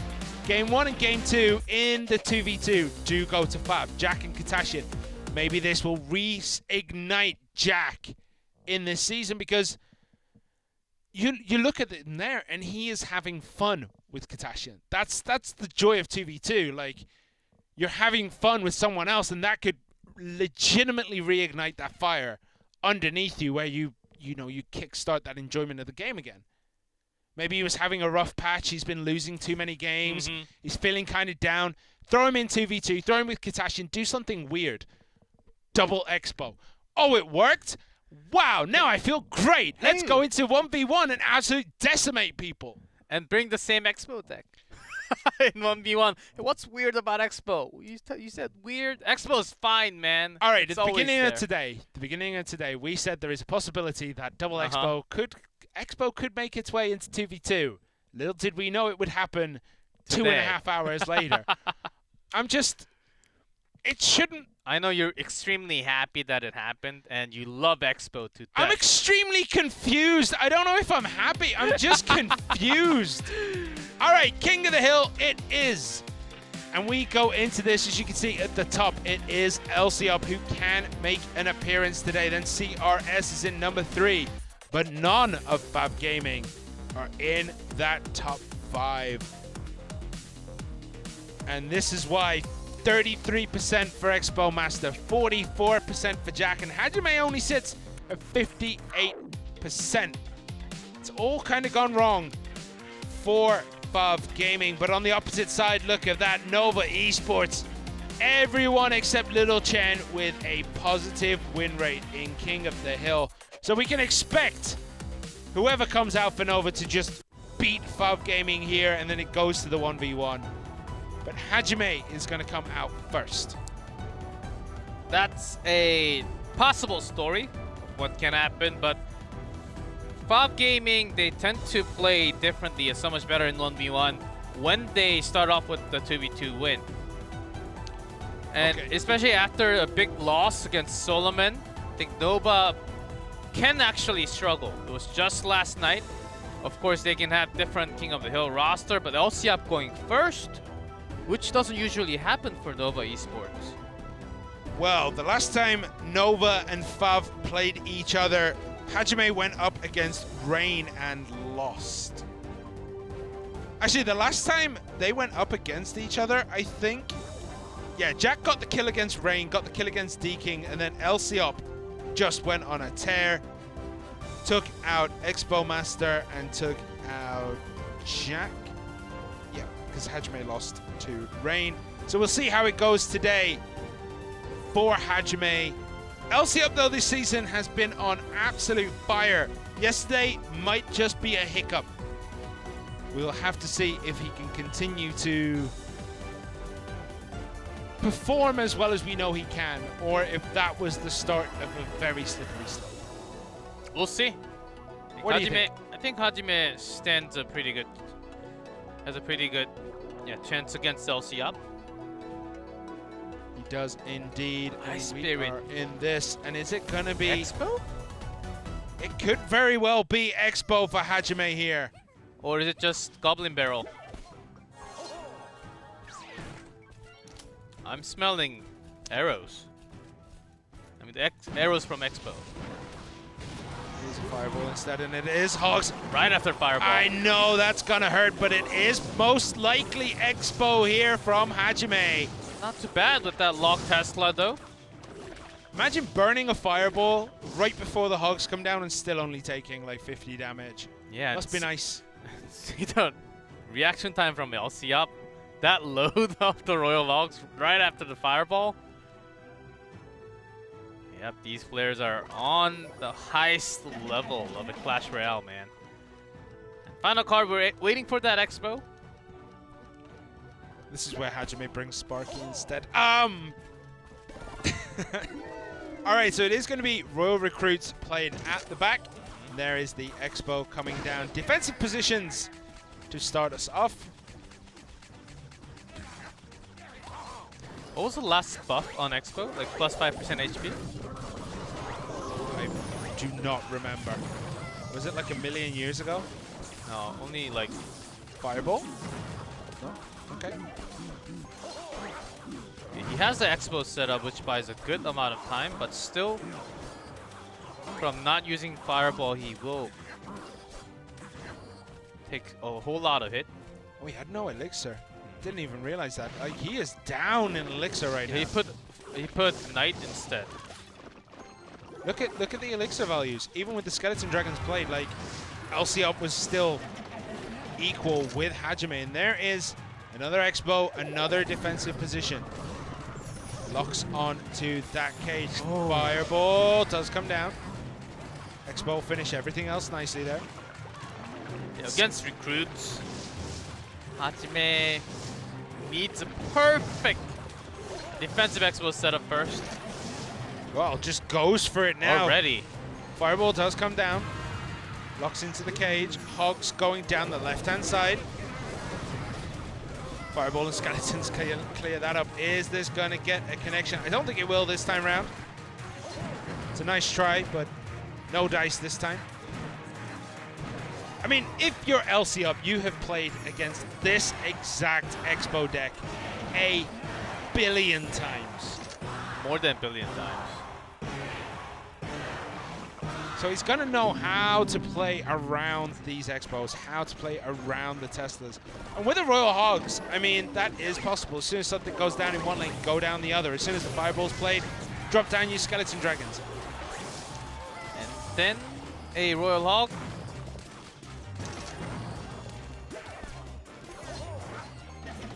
Just putting the cage down for Expo. And this is actually one off the top, so it's not going to connect to the tower. Yep.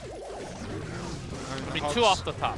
Comes down. Fireball is on that left-hand side, which means this Skeleton Dragon's going to get a healthy connection into the tower. Hajime just struggling to find that position to get this to work. Yeah, Tesla against Skeleton Dragon, Tesla is an okay answer, but because of recruits and Royal Hogs, he can't afford to put a Tesla down for the Dragons. There's a lot of bodies in front of that Expo, and it's not going to get a connection again this time round, and the Heal Spirit actually pops off onto those Royal Recruits as well, just making it worse.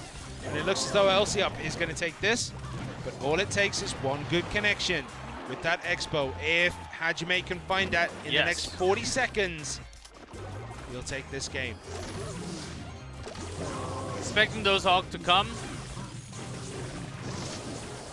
Double Tesla and the cage is about to pop. Oh, the Royal Recruit's right on cue. And the Fireball actually comes down. Does that mean Hogs will come down the right-hand side in a second?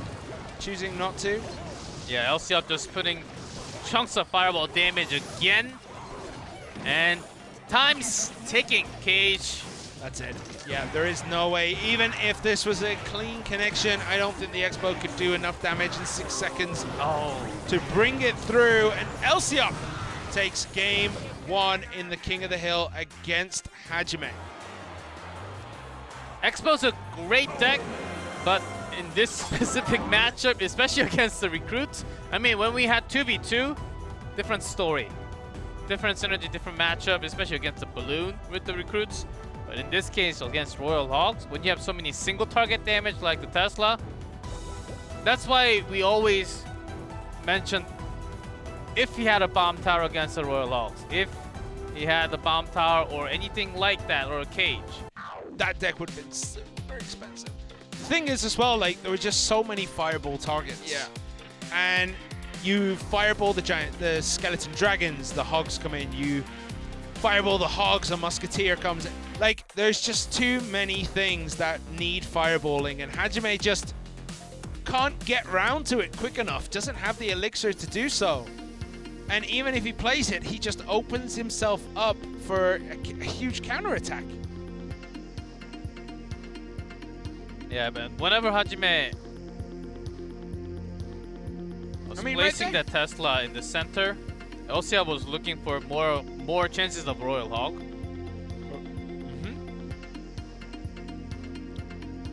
Yeah, and I mean, you fireball there, and then you just open up, look, the skeleton dragons instantly down the left-hand side. If you fireball that, then the hogs would be down the right. Like, the fireball bait from LCL was just perfect in this matchup. Was it perfectly played, though? That's the question. We're going to have to see if LCL can control another game that way, because he had matchup advantage. Let's be real. Yeah, a massive matchup advantage. Hajime was trying to basically ice skate uphill. Against Royal Hogs. And I've seen this with the recruits or without the recruits, some 3M Royal Hog deck with Zappies going around. Yeah, Zappies, another big fireball bait. With the Skeleton Dragon, I mean, you have like 4 or 5 cards that's supposed to be good against Fireball. 4 or 5 targets, and you only have one fireball. One Fireball. So you bring Fireball Mirror? What do you exactly do? Mirroring a fireball. Ooh. All right, so it's going to be Jack taking the reins from Hajime, going up against Elsiop. I mean, is it going to be Expo again? I don't think it should be. Jack brings Expo and Expo Master brings Expo? Hajime brings Expo, Jack brings Expo, Expo Master brings Mortar. The Master does not play the Expo. You don't mess with Expos anymore, that's for sure. Okay, the last game Jack played, he did bring Royal Hogs with the Barb Hut. He did lose that game against Len. The last time these two players played, Elsiop beat Jack. Jack was playing Graveyard with the Ice Wiz, and Elsiop was playing Royal Giant Hunter. Yeah, with the Skeleton Dragons.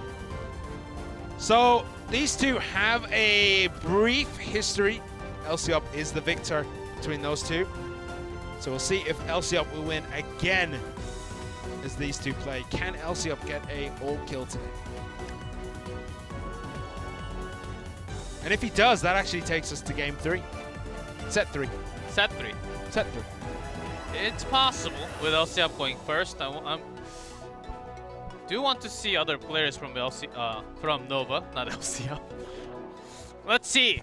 Jack against Elsiop is game 2 between Bob Gaming and Nova Esports. Nova Esports on top. Jack starting us off with that minor safe place just in case of a tornado.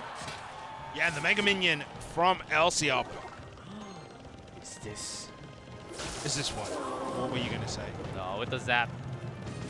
Balloon. Yeah. Or lava. Could be lava, but balloon. Oh, oh, oh, oh! Sparky. All right, and instantly Jack tries to go Wall Breakers on the opposite side, but the Skeleton Dragons are good. What is he pairing this Sparky with? Is it gonna be the big green thing? It could be the hairy ginger thing. We'll see. Not choosing to play it this time. Not of Elixir, and because he did play, yeah, the Fisherman and the Zap. Is it gonna be P.E.K.K.A? I don't think you bring P.E.K.K.A. It is the Jolly Green Giant. Ooh, one of the Wall Breaker does connect, even with those Spear Goblins. Miner comes in, that's gonna help get some down. Fireball. Okay, one big green fist is all it gets. And that is shut down. 2-1-6-8 on Jack's tower. So Elsiop bringing Sparky with the Goblin Giant. So it's not going to have the mini P.E.K.K.A, right? Because it doesn't have rage. He doesn't. That's the reason why he has the fisherman instead. And rage.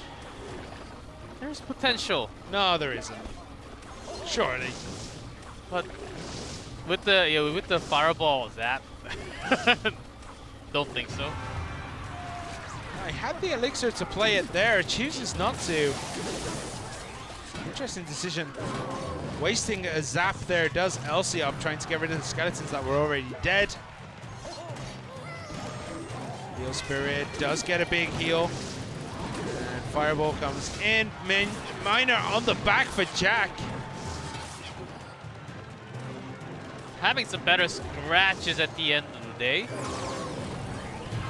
Sparky again played at the back for Elsiop, but it is going to get a Fireball right to that magnetic face. And Goblin Giant actually played at the back. Just going to let that Sparky go on its own, do its own thing. And one Wall Breaker connects on the left-hand side. Yeah, which doesn't matter as much, since we're talking right side only for Jack. Elsiop just isn't playing this the way we'd expect. Yeah, he's trying to match the cycle now. I think it's about time as we go into overtime.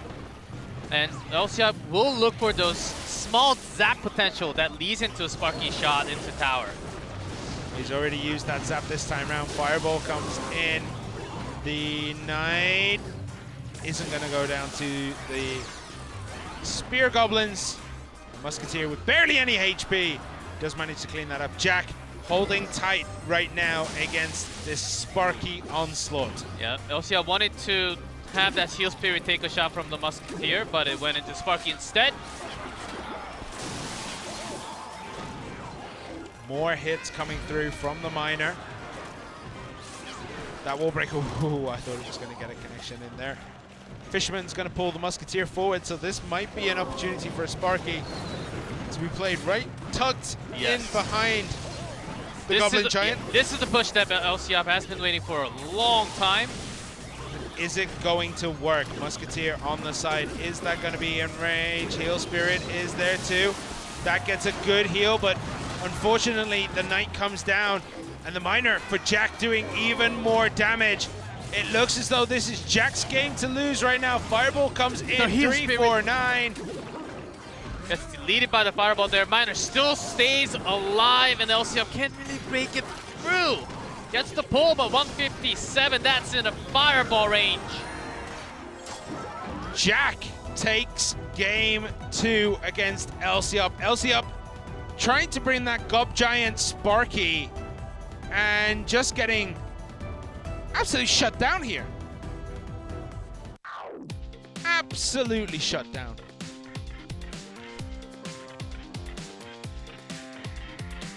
Jack did well. And it started off with a bad Sparky cycle for Elsiop. And Jack didn't really have to change anything because it kept on going bad from bad to bad to bad for Elsiop because of his Jack's Miner cycle, the Knight block, Skeleton block, and his Fireball just landing in perfect spots all the time. I mean, just see that zap was ever so slightly late. Yeah, so usually when Elsiop's carrying a zap, he's always trying to have those predictive zap to change, like those clutch zap that will basically bring a game for himself. But that one was real slow.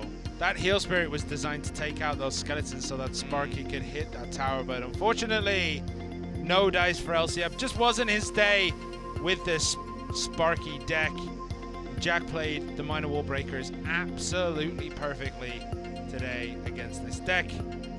It does get the victory, so Elsiop is out. And in comes Vilche? Nope. Oh, it's Rain. Rain coming in game 3 here against Jack. It's been a while. It has indeed. Rain, formerly known as, was he B King? Yeah, B. not D. Not D. Yeah. So far this season, Rain has played Royal Hogs, Royal Hogs, Royal Hogs. One with the Mega Knight, one with the Barb Hut, two with the Barb Hut, and then the last game he played Royal Giant, where he lost to Jack. So, in terms of head-to-head, Jack has the advantage against Rain. Let's see how it goes in this one. I would like to see some traditional hog EQ from Jack. I think it still stands in an okay meta for the traditional hog EQ. I can see that, yeah. Like 2.9 cycles okay. Even the lower cycle 2.6 with the cannon. Those are also great with the EQ.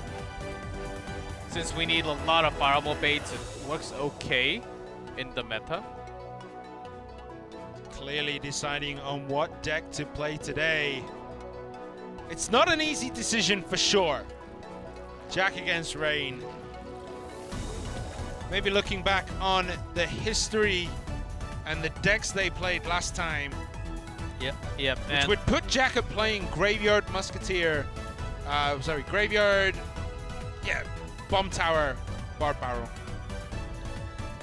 Maybe just also reminding him what Rain played before. Yeah. What's likely going to come out. Hogs and Hunter, unless he's been playing a lot of games that are not CRL, which is 100% likely. He's been practicing. Yeah, and Rain wasn't on stage for a while. Not too many times actually, because all of the members from Nova Esports has been having a pretty fun games up on stage. Do you know the last time Rain was on stage? 3 weeks ago. Against? WDGM. No, it was against Fav. It was against Fav, dude. WDGM was yesterday. Oh, yes. G-Clef! I meant to say TTG and then WDGM came out. Yeah. You were still wrong. Okay, so the last time Rain came out was against Fav Gaming. Before that, he did play Talon and was 50%. Win one, lost one, win one, lost one. Last time he beat Hajime and lost to Jack. Can he get revenge in this game 3? Or will Jack reignite his season, reignite his basically CRL career, because it's been in a bit of a slump lately. So we'll see how it goes in this one.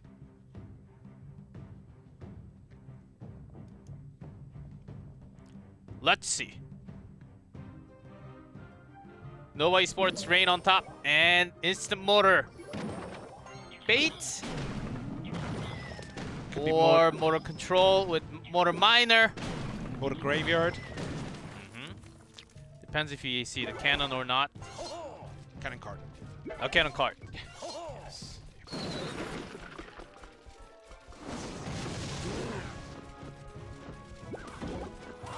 Oh.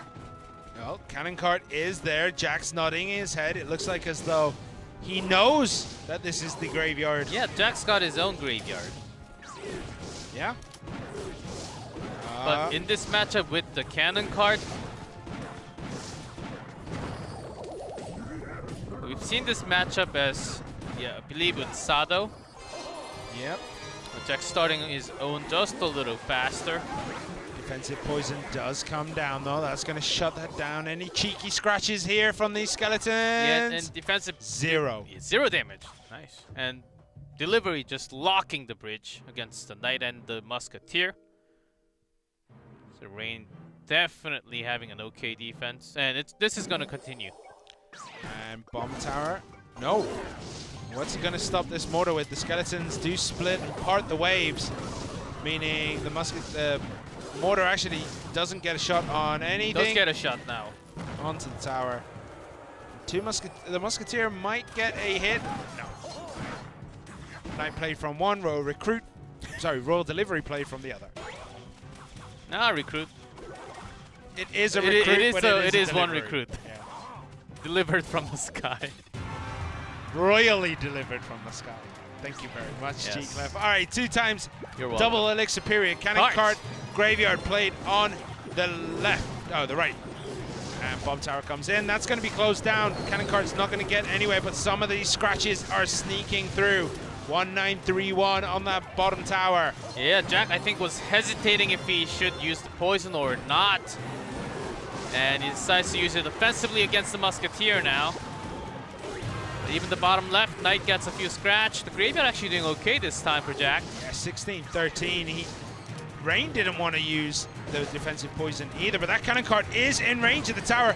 That shut down before he got a hit. That was very dangerous from the Skeletons. Good block though. Yeah, defensive and offensive poison both used. Rain defensively, Jack offensively here. 13-62 on that tower.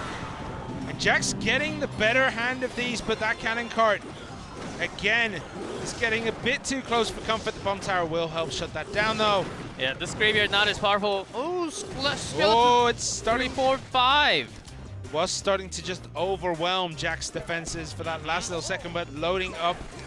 Another one expected on the right-hand side. Mortar's going to be distracted with the Musketeer, then the Knight, so this has a chance of doing some damage. Yeah, Needs again, a couple of lucky scratches against the again, poison, though. defensive poison from Rain, so yeah, Jack's forcing another defensive poison, which means that Jack can defend a lot easier. Well, yeah, it does use that defensive poison here. Is it going to be enough to clean without any damage? One hit. Yeah, since Jack's leading with a massive about 400. 2 hits then. As long as he's having defensive poison, no mortar connection. Yep, Graveyard comes in. Baby Dragon is up to tank, but it's not taking the aggro from the Princess Tower. Graveyard getting some hits in. 575 remain. That's good enough. Still about 500, more than a 500-600 lead. That cannon card is in a dangerous position. Has to be shut down. Otherwise, it's bad news. Bears closed down. It is. A couple of hits sneaking through. Cannon cart on the right. And Graveyard on the left as well. So this is 2 Graveyards. And it looks as though Jack's Graveyard's getting some damage in 174. That is that. Jack takes out Rain for a second time this season. And Pop Gaming suddenly on the match point in their King of the Hill, which doesn't happen too many times. It's happened exactly once so far, I believe. WDGM. Oh no, they lost the 2v2 in that one, so this is their first match point of the season. From King of the Hill. They had a lot of 1v1s. They did, but they generally lost those 2-0 or 1-2. So. All right, Jack takes game 3 in a very back and forth Graveyard versus Graveyard. 2 different variants, but the end result is the same. The goal is the same. You want the Graveyards in. How did Jack control this one? He kept a real good control of that mortar, except for, I think, one shot landing bottom left. There. Everything else was blocked. All the cannon cart, well blocked by the Skeletons, Barbaro every single time. Yep. And eventually just overwhelmed Rain. Graveyard against Graveyard again.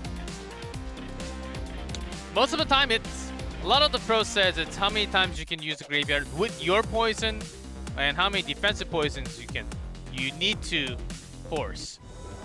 It's just sometimes the Skeletons, they do some more damage, but most of the time poison is going to be the one tool that you get the better trade by eliminating Musketeer sometimes, or those Skeleton Dragons. Could Nova Esports lose again to a bottom-ranked team? They did so yesterday, where they lost to WDGM. If they lose to FAV now, that is the 2 lowest-ranked teams have taken games off who were up and around the top. Won't be much longer if they lose this one. So Nova Esports, except for Ponos and Team Timing, wins everything else and then loses to WDGM. Yeah. AUK didn't play against Fav last time. Let's see if Jack has the tools to defeat the operating system of AUK. The robot player, the guy who will play legitimately great Clash Royale until he comes into something a little unorthodox where crumples ever so slightly. Jack is a player who can definitely play these off-brand decks. Can definitely play something that confuses the senses. And he can certainly play Cycle. His Cycle, I think, is the way to go for Jack. Heavier decks, we haven't really seen any heavy decks coming out from Jack at all. He has played one, I believe, that was 0-4. That's like Lava deck. He has played a few Lava deck last season. Let's see if I can find it on here. Which one would have been the expensive one? Yeah, you're right. But except for those, I don't really recall any of the... He does like decks with speed, direct connection. I think the one game was that game against Line where he played Royal Hogs with the Barb Hut. I think that's the one game that pushes that statistic up. Aha. That was a very heavy deck. Barb Barrel, Hogs, Barb Hut, Fireball, Heal, Musketeer, Skeleton Dragon, Skellies. Royal Hogs, Barb Hut, if it's...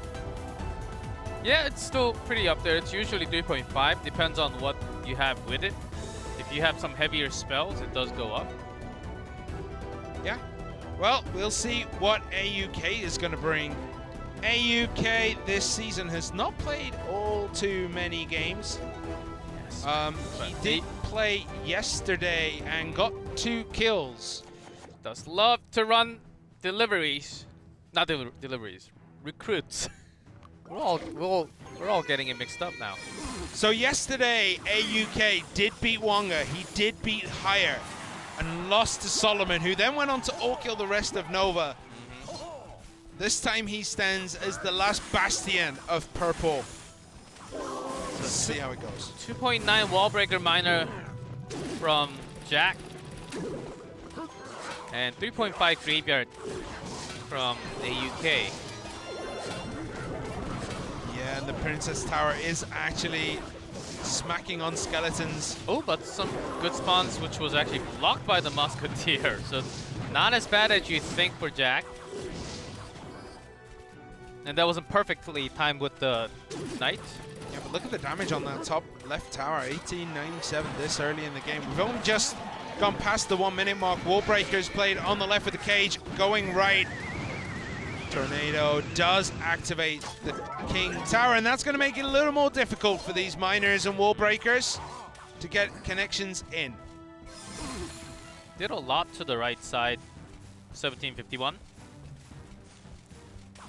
So how would his strategy change for Jack now that he's activated that tower? Miners going safe spot most of the time. Wallbreakers never going in alone. I think you throw Wallbreakers and then Miner to tank the King Tower shots, basically. Or take some Graveyard damage and throw the Wallbreaker to the left. This is gonna... Nope. But more hits coming in, 1535. It does slow down Jack's Miners a considerable amount. Instead of getting like 300-400 damage, they get like 100-200. So we'll see what he can do here. Miner goes up again, this time in that corner safe zone. 1 hit, 2 hit. He's not going to be taking tower damage from the King Tower, so a lot more damage coming through this time round. 1343. Jack has the better hand of this as we go into the last 40 seconds of this match. UK throws another Graveyard on the left, but responded with the Knight Skeleton and the Musketeer. Poison now comes through late because AUK had to spend some defensive elixir. Jack is just doing so well in every exchange thus far. We know what it's like when you play against the Graveyard. All it takes is 1 minor lapse and suddenly your tower is in absolute shambles. So let's see if AUK can find a way to break through and get that damage in. And for AUK, it takes one good tornado to get some extra damage from like a baby dragon split, or bringing the knight to the other side, or the musketeer, so you can keep those skeletons up. 600 difference right now. Fireball damage getting into that tower is going to be oh so important, as well as the log damage coming through. Bomb tower played very defensively here. Does come in, poison is there, and some more damage is coming through with the narrow side playing a massive advantage here for AUK, and the baby dragon gets one belch on two, 1182, but the wall breakers go into the goblin cage. Miner is captured at the back by the Ice Wizard. And basically no damage other than the log in that attack. But Jack needs to find it open the window. I think he's getting overwhelmed to the back. That log didn't catch a single skeleton. Oh, the King Tower activation is not working so well for Jack. This time Miner also caught again from the ice. I mean, there's everything around the tower for AUK. Knight, Ice Wizard, Baby Dragon. Poison comes in. Knight is up at the front to stop that. The log this time does get a few, but the damage is sneaking in from the back. 56-33, and that is that. Jack does lose after controlling that game for so long. That is the power of Graveyard. You flick a switch, 30 seconds left of the game. Doesn't matter how long you've been behind. That switch gets flicked, you win the game. Yeah, I mean, Graveyard, you do get the power, double elixir time, triple elixir time.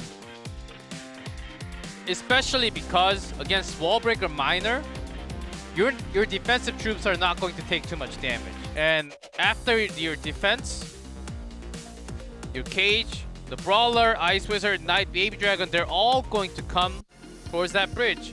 And Jack doesn't really have the perfect spell to go against all that. No, and with that King Tower activation as well, the miners were just not doing anything, but we gotta commend AUK catching every miner possible to stay in this. It's like he was reading the Matrix. It's like those questions that has answers in the question. Because wall breakers come from the bridge, and you sort of know that the miner is gonna be on the back. Just absolutely insane. And then you can see the slow degradation of Jack's defense. Again, the miner. Way too many circles. Yeah, the miner just not good enough there from Jack. Couldn't get enough damage in, and Jack takes the L. So before it's even announced, it's going to be Expo Master, because Fav Gaming have done the same thing every time. It is always Hajime, Jack, Expo Master, but their 2v2 is different. It is second round robin. So it could be Kitashin. Could be Kensumeshi, but maybe Kensumeshi, is that the reason? He shaved his head. I don't know if anyone's seen that on Twitter, but to get ready for that this 1v1.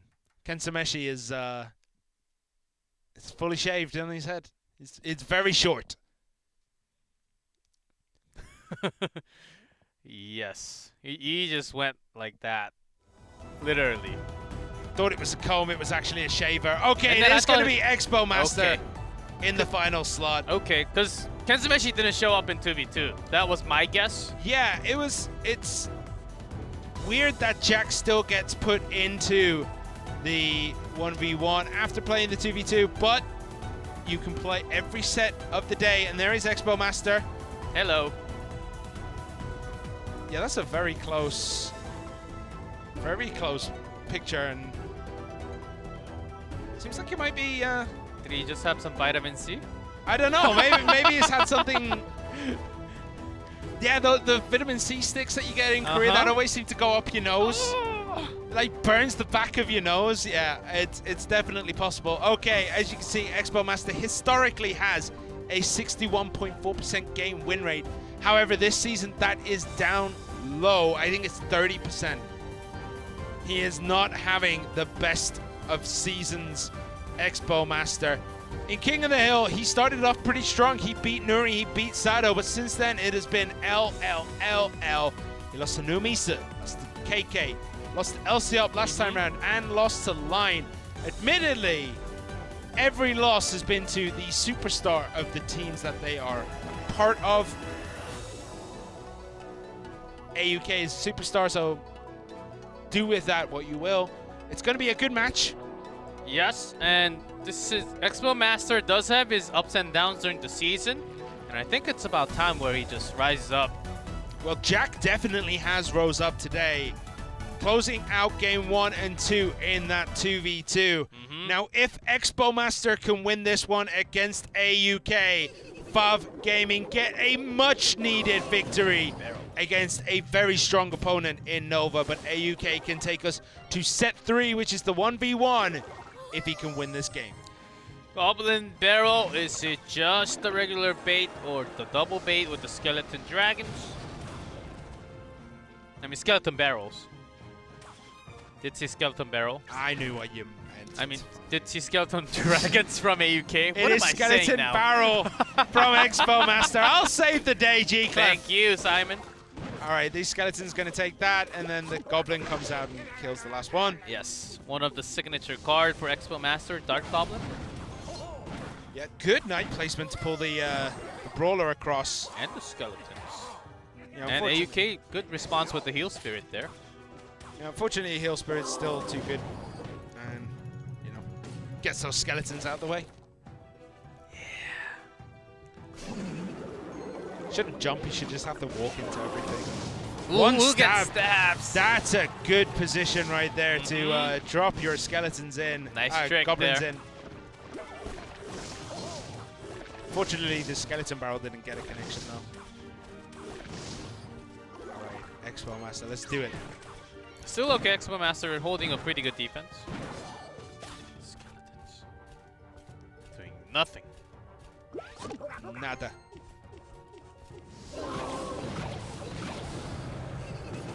Just gets things out so quickly, it's insane. No long for this one. Yeah, another couple of stabs coming in here. Expo Master just finding the right time. He needs to, before the big time comes for AUK to push with that RG. Yeah, he's going to find it hard through double elixir and almost impossible through triple elixir. Yeah, I think it's still okay for Expo Master. And the baits can also get out of control when it goes to triple elixir time. But AUK is just starting to push now. No hits this time round. And that RG shut down early, but loads up with a second RG. But the Dark Goblin's still there. Bomb Tower is there from Expo Master, and that's another RG that does nothing. Diddly squat. Fireball comes in, one hit from the Dark Goblin. Back of the tower goes the goblins, but it doesn't matter. Fireball comes down as well.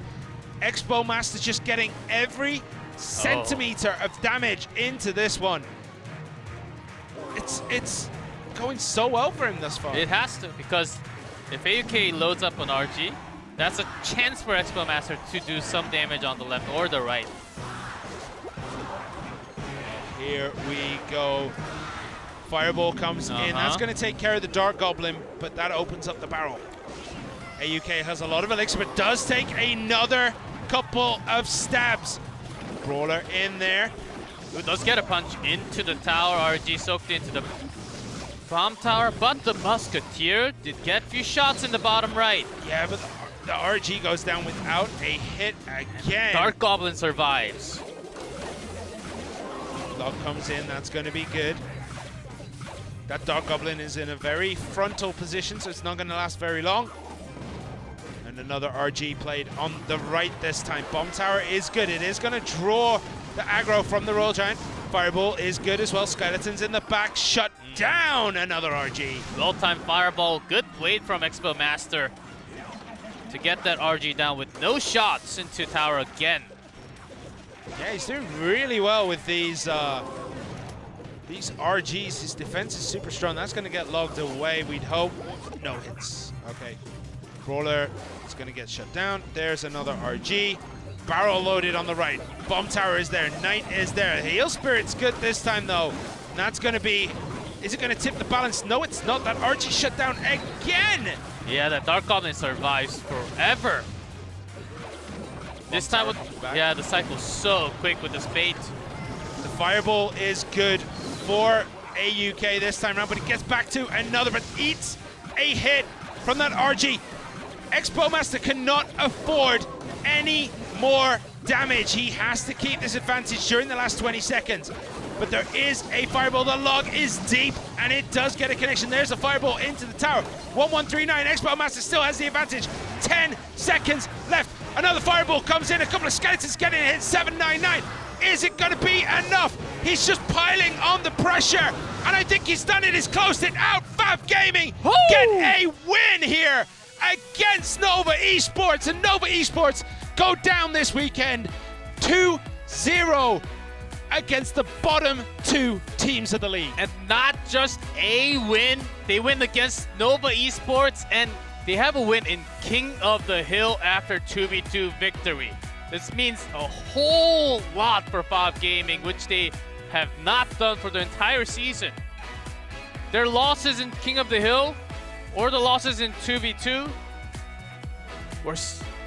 it was bruises after bruises all the time in every single match, but it wasn't as clean as like a 5-0 victory today, but still, this is a great start for them in the second round robin. Are WDGM and Fab Gaming going to mount the comeback of the century and qualify for the next rounds? Absolutely unbelievable. Nova Esports do go down to bottom placed Fab Gaming, and just yesterday, Nova Esports went down to bottom placed WDGM. Expo Master played an absolute blinder with that bait, though. Absolutely stunning. Shut down RG after RG after RG. Very much reminiscent of Captain America was Expo Master. I could do this all day. 5 minutes. But even towards the end, like the last 10 seconds, it wasn't slipping away from him. He just started going ham, piling on the pressure, knowing the RG would be too slow in the last 10 seconds to even get to the tower. Yeah, just throwing down that fireball. Sort of sealed.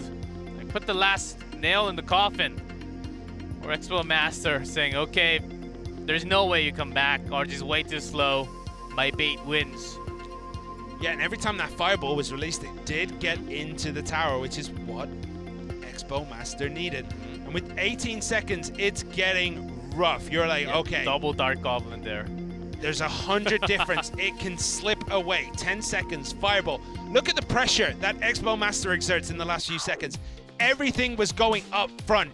And Jack is your MVP. Very well earned as he took down Elsiop. He took down Rain. Did fall to AUK, and Expo Master finished that up. But also, Jack and Katashian. Yes, 2v2. 2v2, 2-0'd AUK and D-King. With double Expo and Tesla. I completely forgot the Expo match. MVP material right there. I completely forgot that. I put that out of my mind. Expo in 2v2. And then Jack just playing... To me, it feels good. This is the Fab Gaming that we saw in the special season. This is the Fab Gaming we saw towards the latter half of 2019 as well. This is a good Fab Gaming. Jack seems to be back. Expo Master get to win, but it is only one match. Temper those expectations. We'll see how they perform in the coming weeks. Yes, we still have... Yeah, we just finished first half. Of the regular season, so we're gonna have a whole lot more matches, but it shows lots of promising moments, and the fact that we had Expo in 2v2, that's going on highlight clip for the week. It is, yeah, it is, and there's just me and you just going like, I can't believe it's Expo. Expo 2v2, Balloon has no chance of winning against that double Tesla, 3 Teslas. It's just unbelievable. What a day it has been, though. It's been... I just don't know how to describe it, because it feels like it was 2-1, 2-0, 2-0, but the games have just been so tight. There was no runaway. We were expecting Ponos to run away with it against Kicks. But light 3 crown Mugi, you're like, whoa, Kicks, like, calm down here, boys, calm down. You can't do this. It's not possible. They finished that King of the Hill. They did lose the 2v2, and then Mugi's just like, you ended my win streak. I'm going to end your life. But it is 2-1, 0-2. WDGM keep up the streak of beating only Chinese teams, and Fav Gaming 2-0'd Nova Esports. That's the second team they have 2-0'd this. Second team they have beat this season. The first 2-0. They did beat WDGM earlier in the season 2-1. Yes. And this changes the table a lot. Ponos 6-1, sitting very pretty at the top. Talon 5-2. Kicks 4-3. Nova Esports, the only team in the top 4 right now to have played the first game of the second half, is 4th place, 4-4. WDGM 5th after being bottom for so long. Yeah, They're just 5th. in 2 days. From 8 to number 5 now. Let's see how long they can actually go up. That is a big jump for WDGM, but the teams underneath, Team Timing, they have played 1 game less, but still, nonetheless, they started this week 7th. Insane. Tomorrow's games, we're going to see Talon. Oh yeah, it's Sunday today. Next week, we're going to see Talon take on Timing, Nova take Kicks, WDGM against Ponos. So Ponos better watch out, because WDGM are on an absolute tear right now. And then the games after that, next Sunday, TTG, Fav, Timing, Nova, Kicks, Talon. Epic week of games next week. And I'm already getting excited because we saw a Fire Spirit, some Zappies. Let's be real. We saw a Fire Spirit. What I said? What? A frame.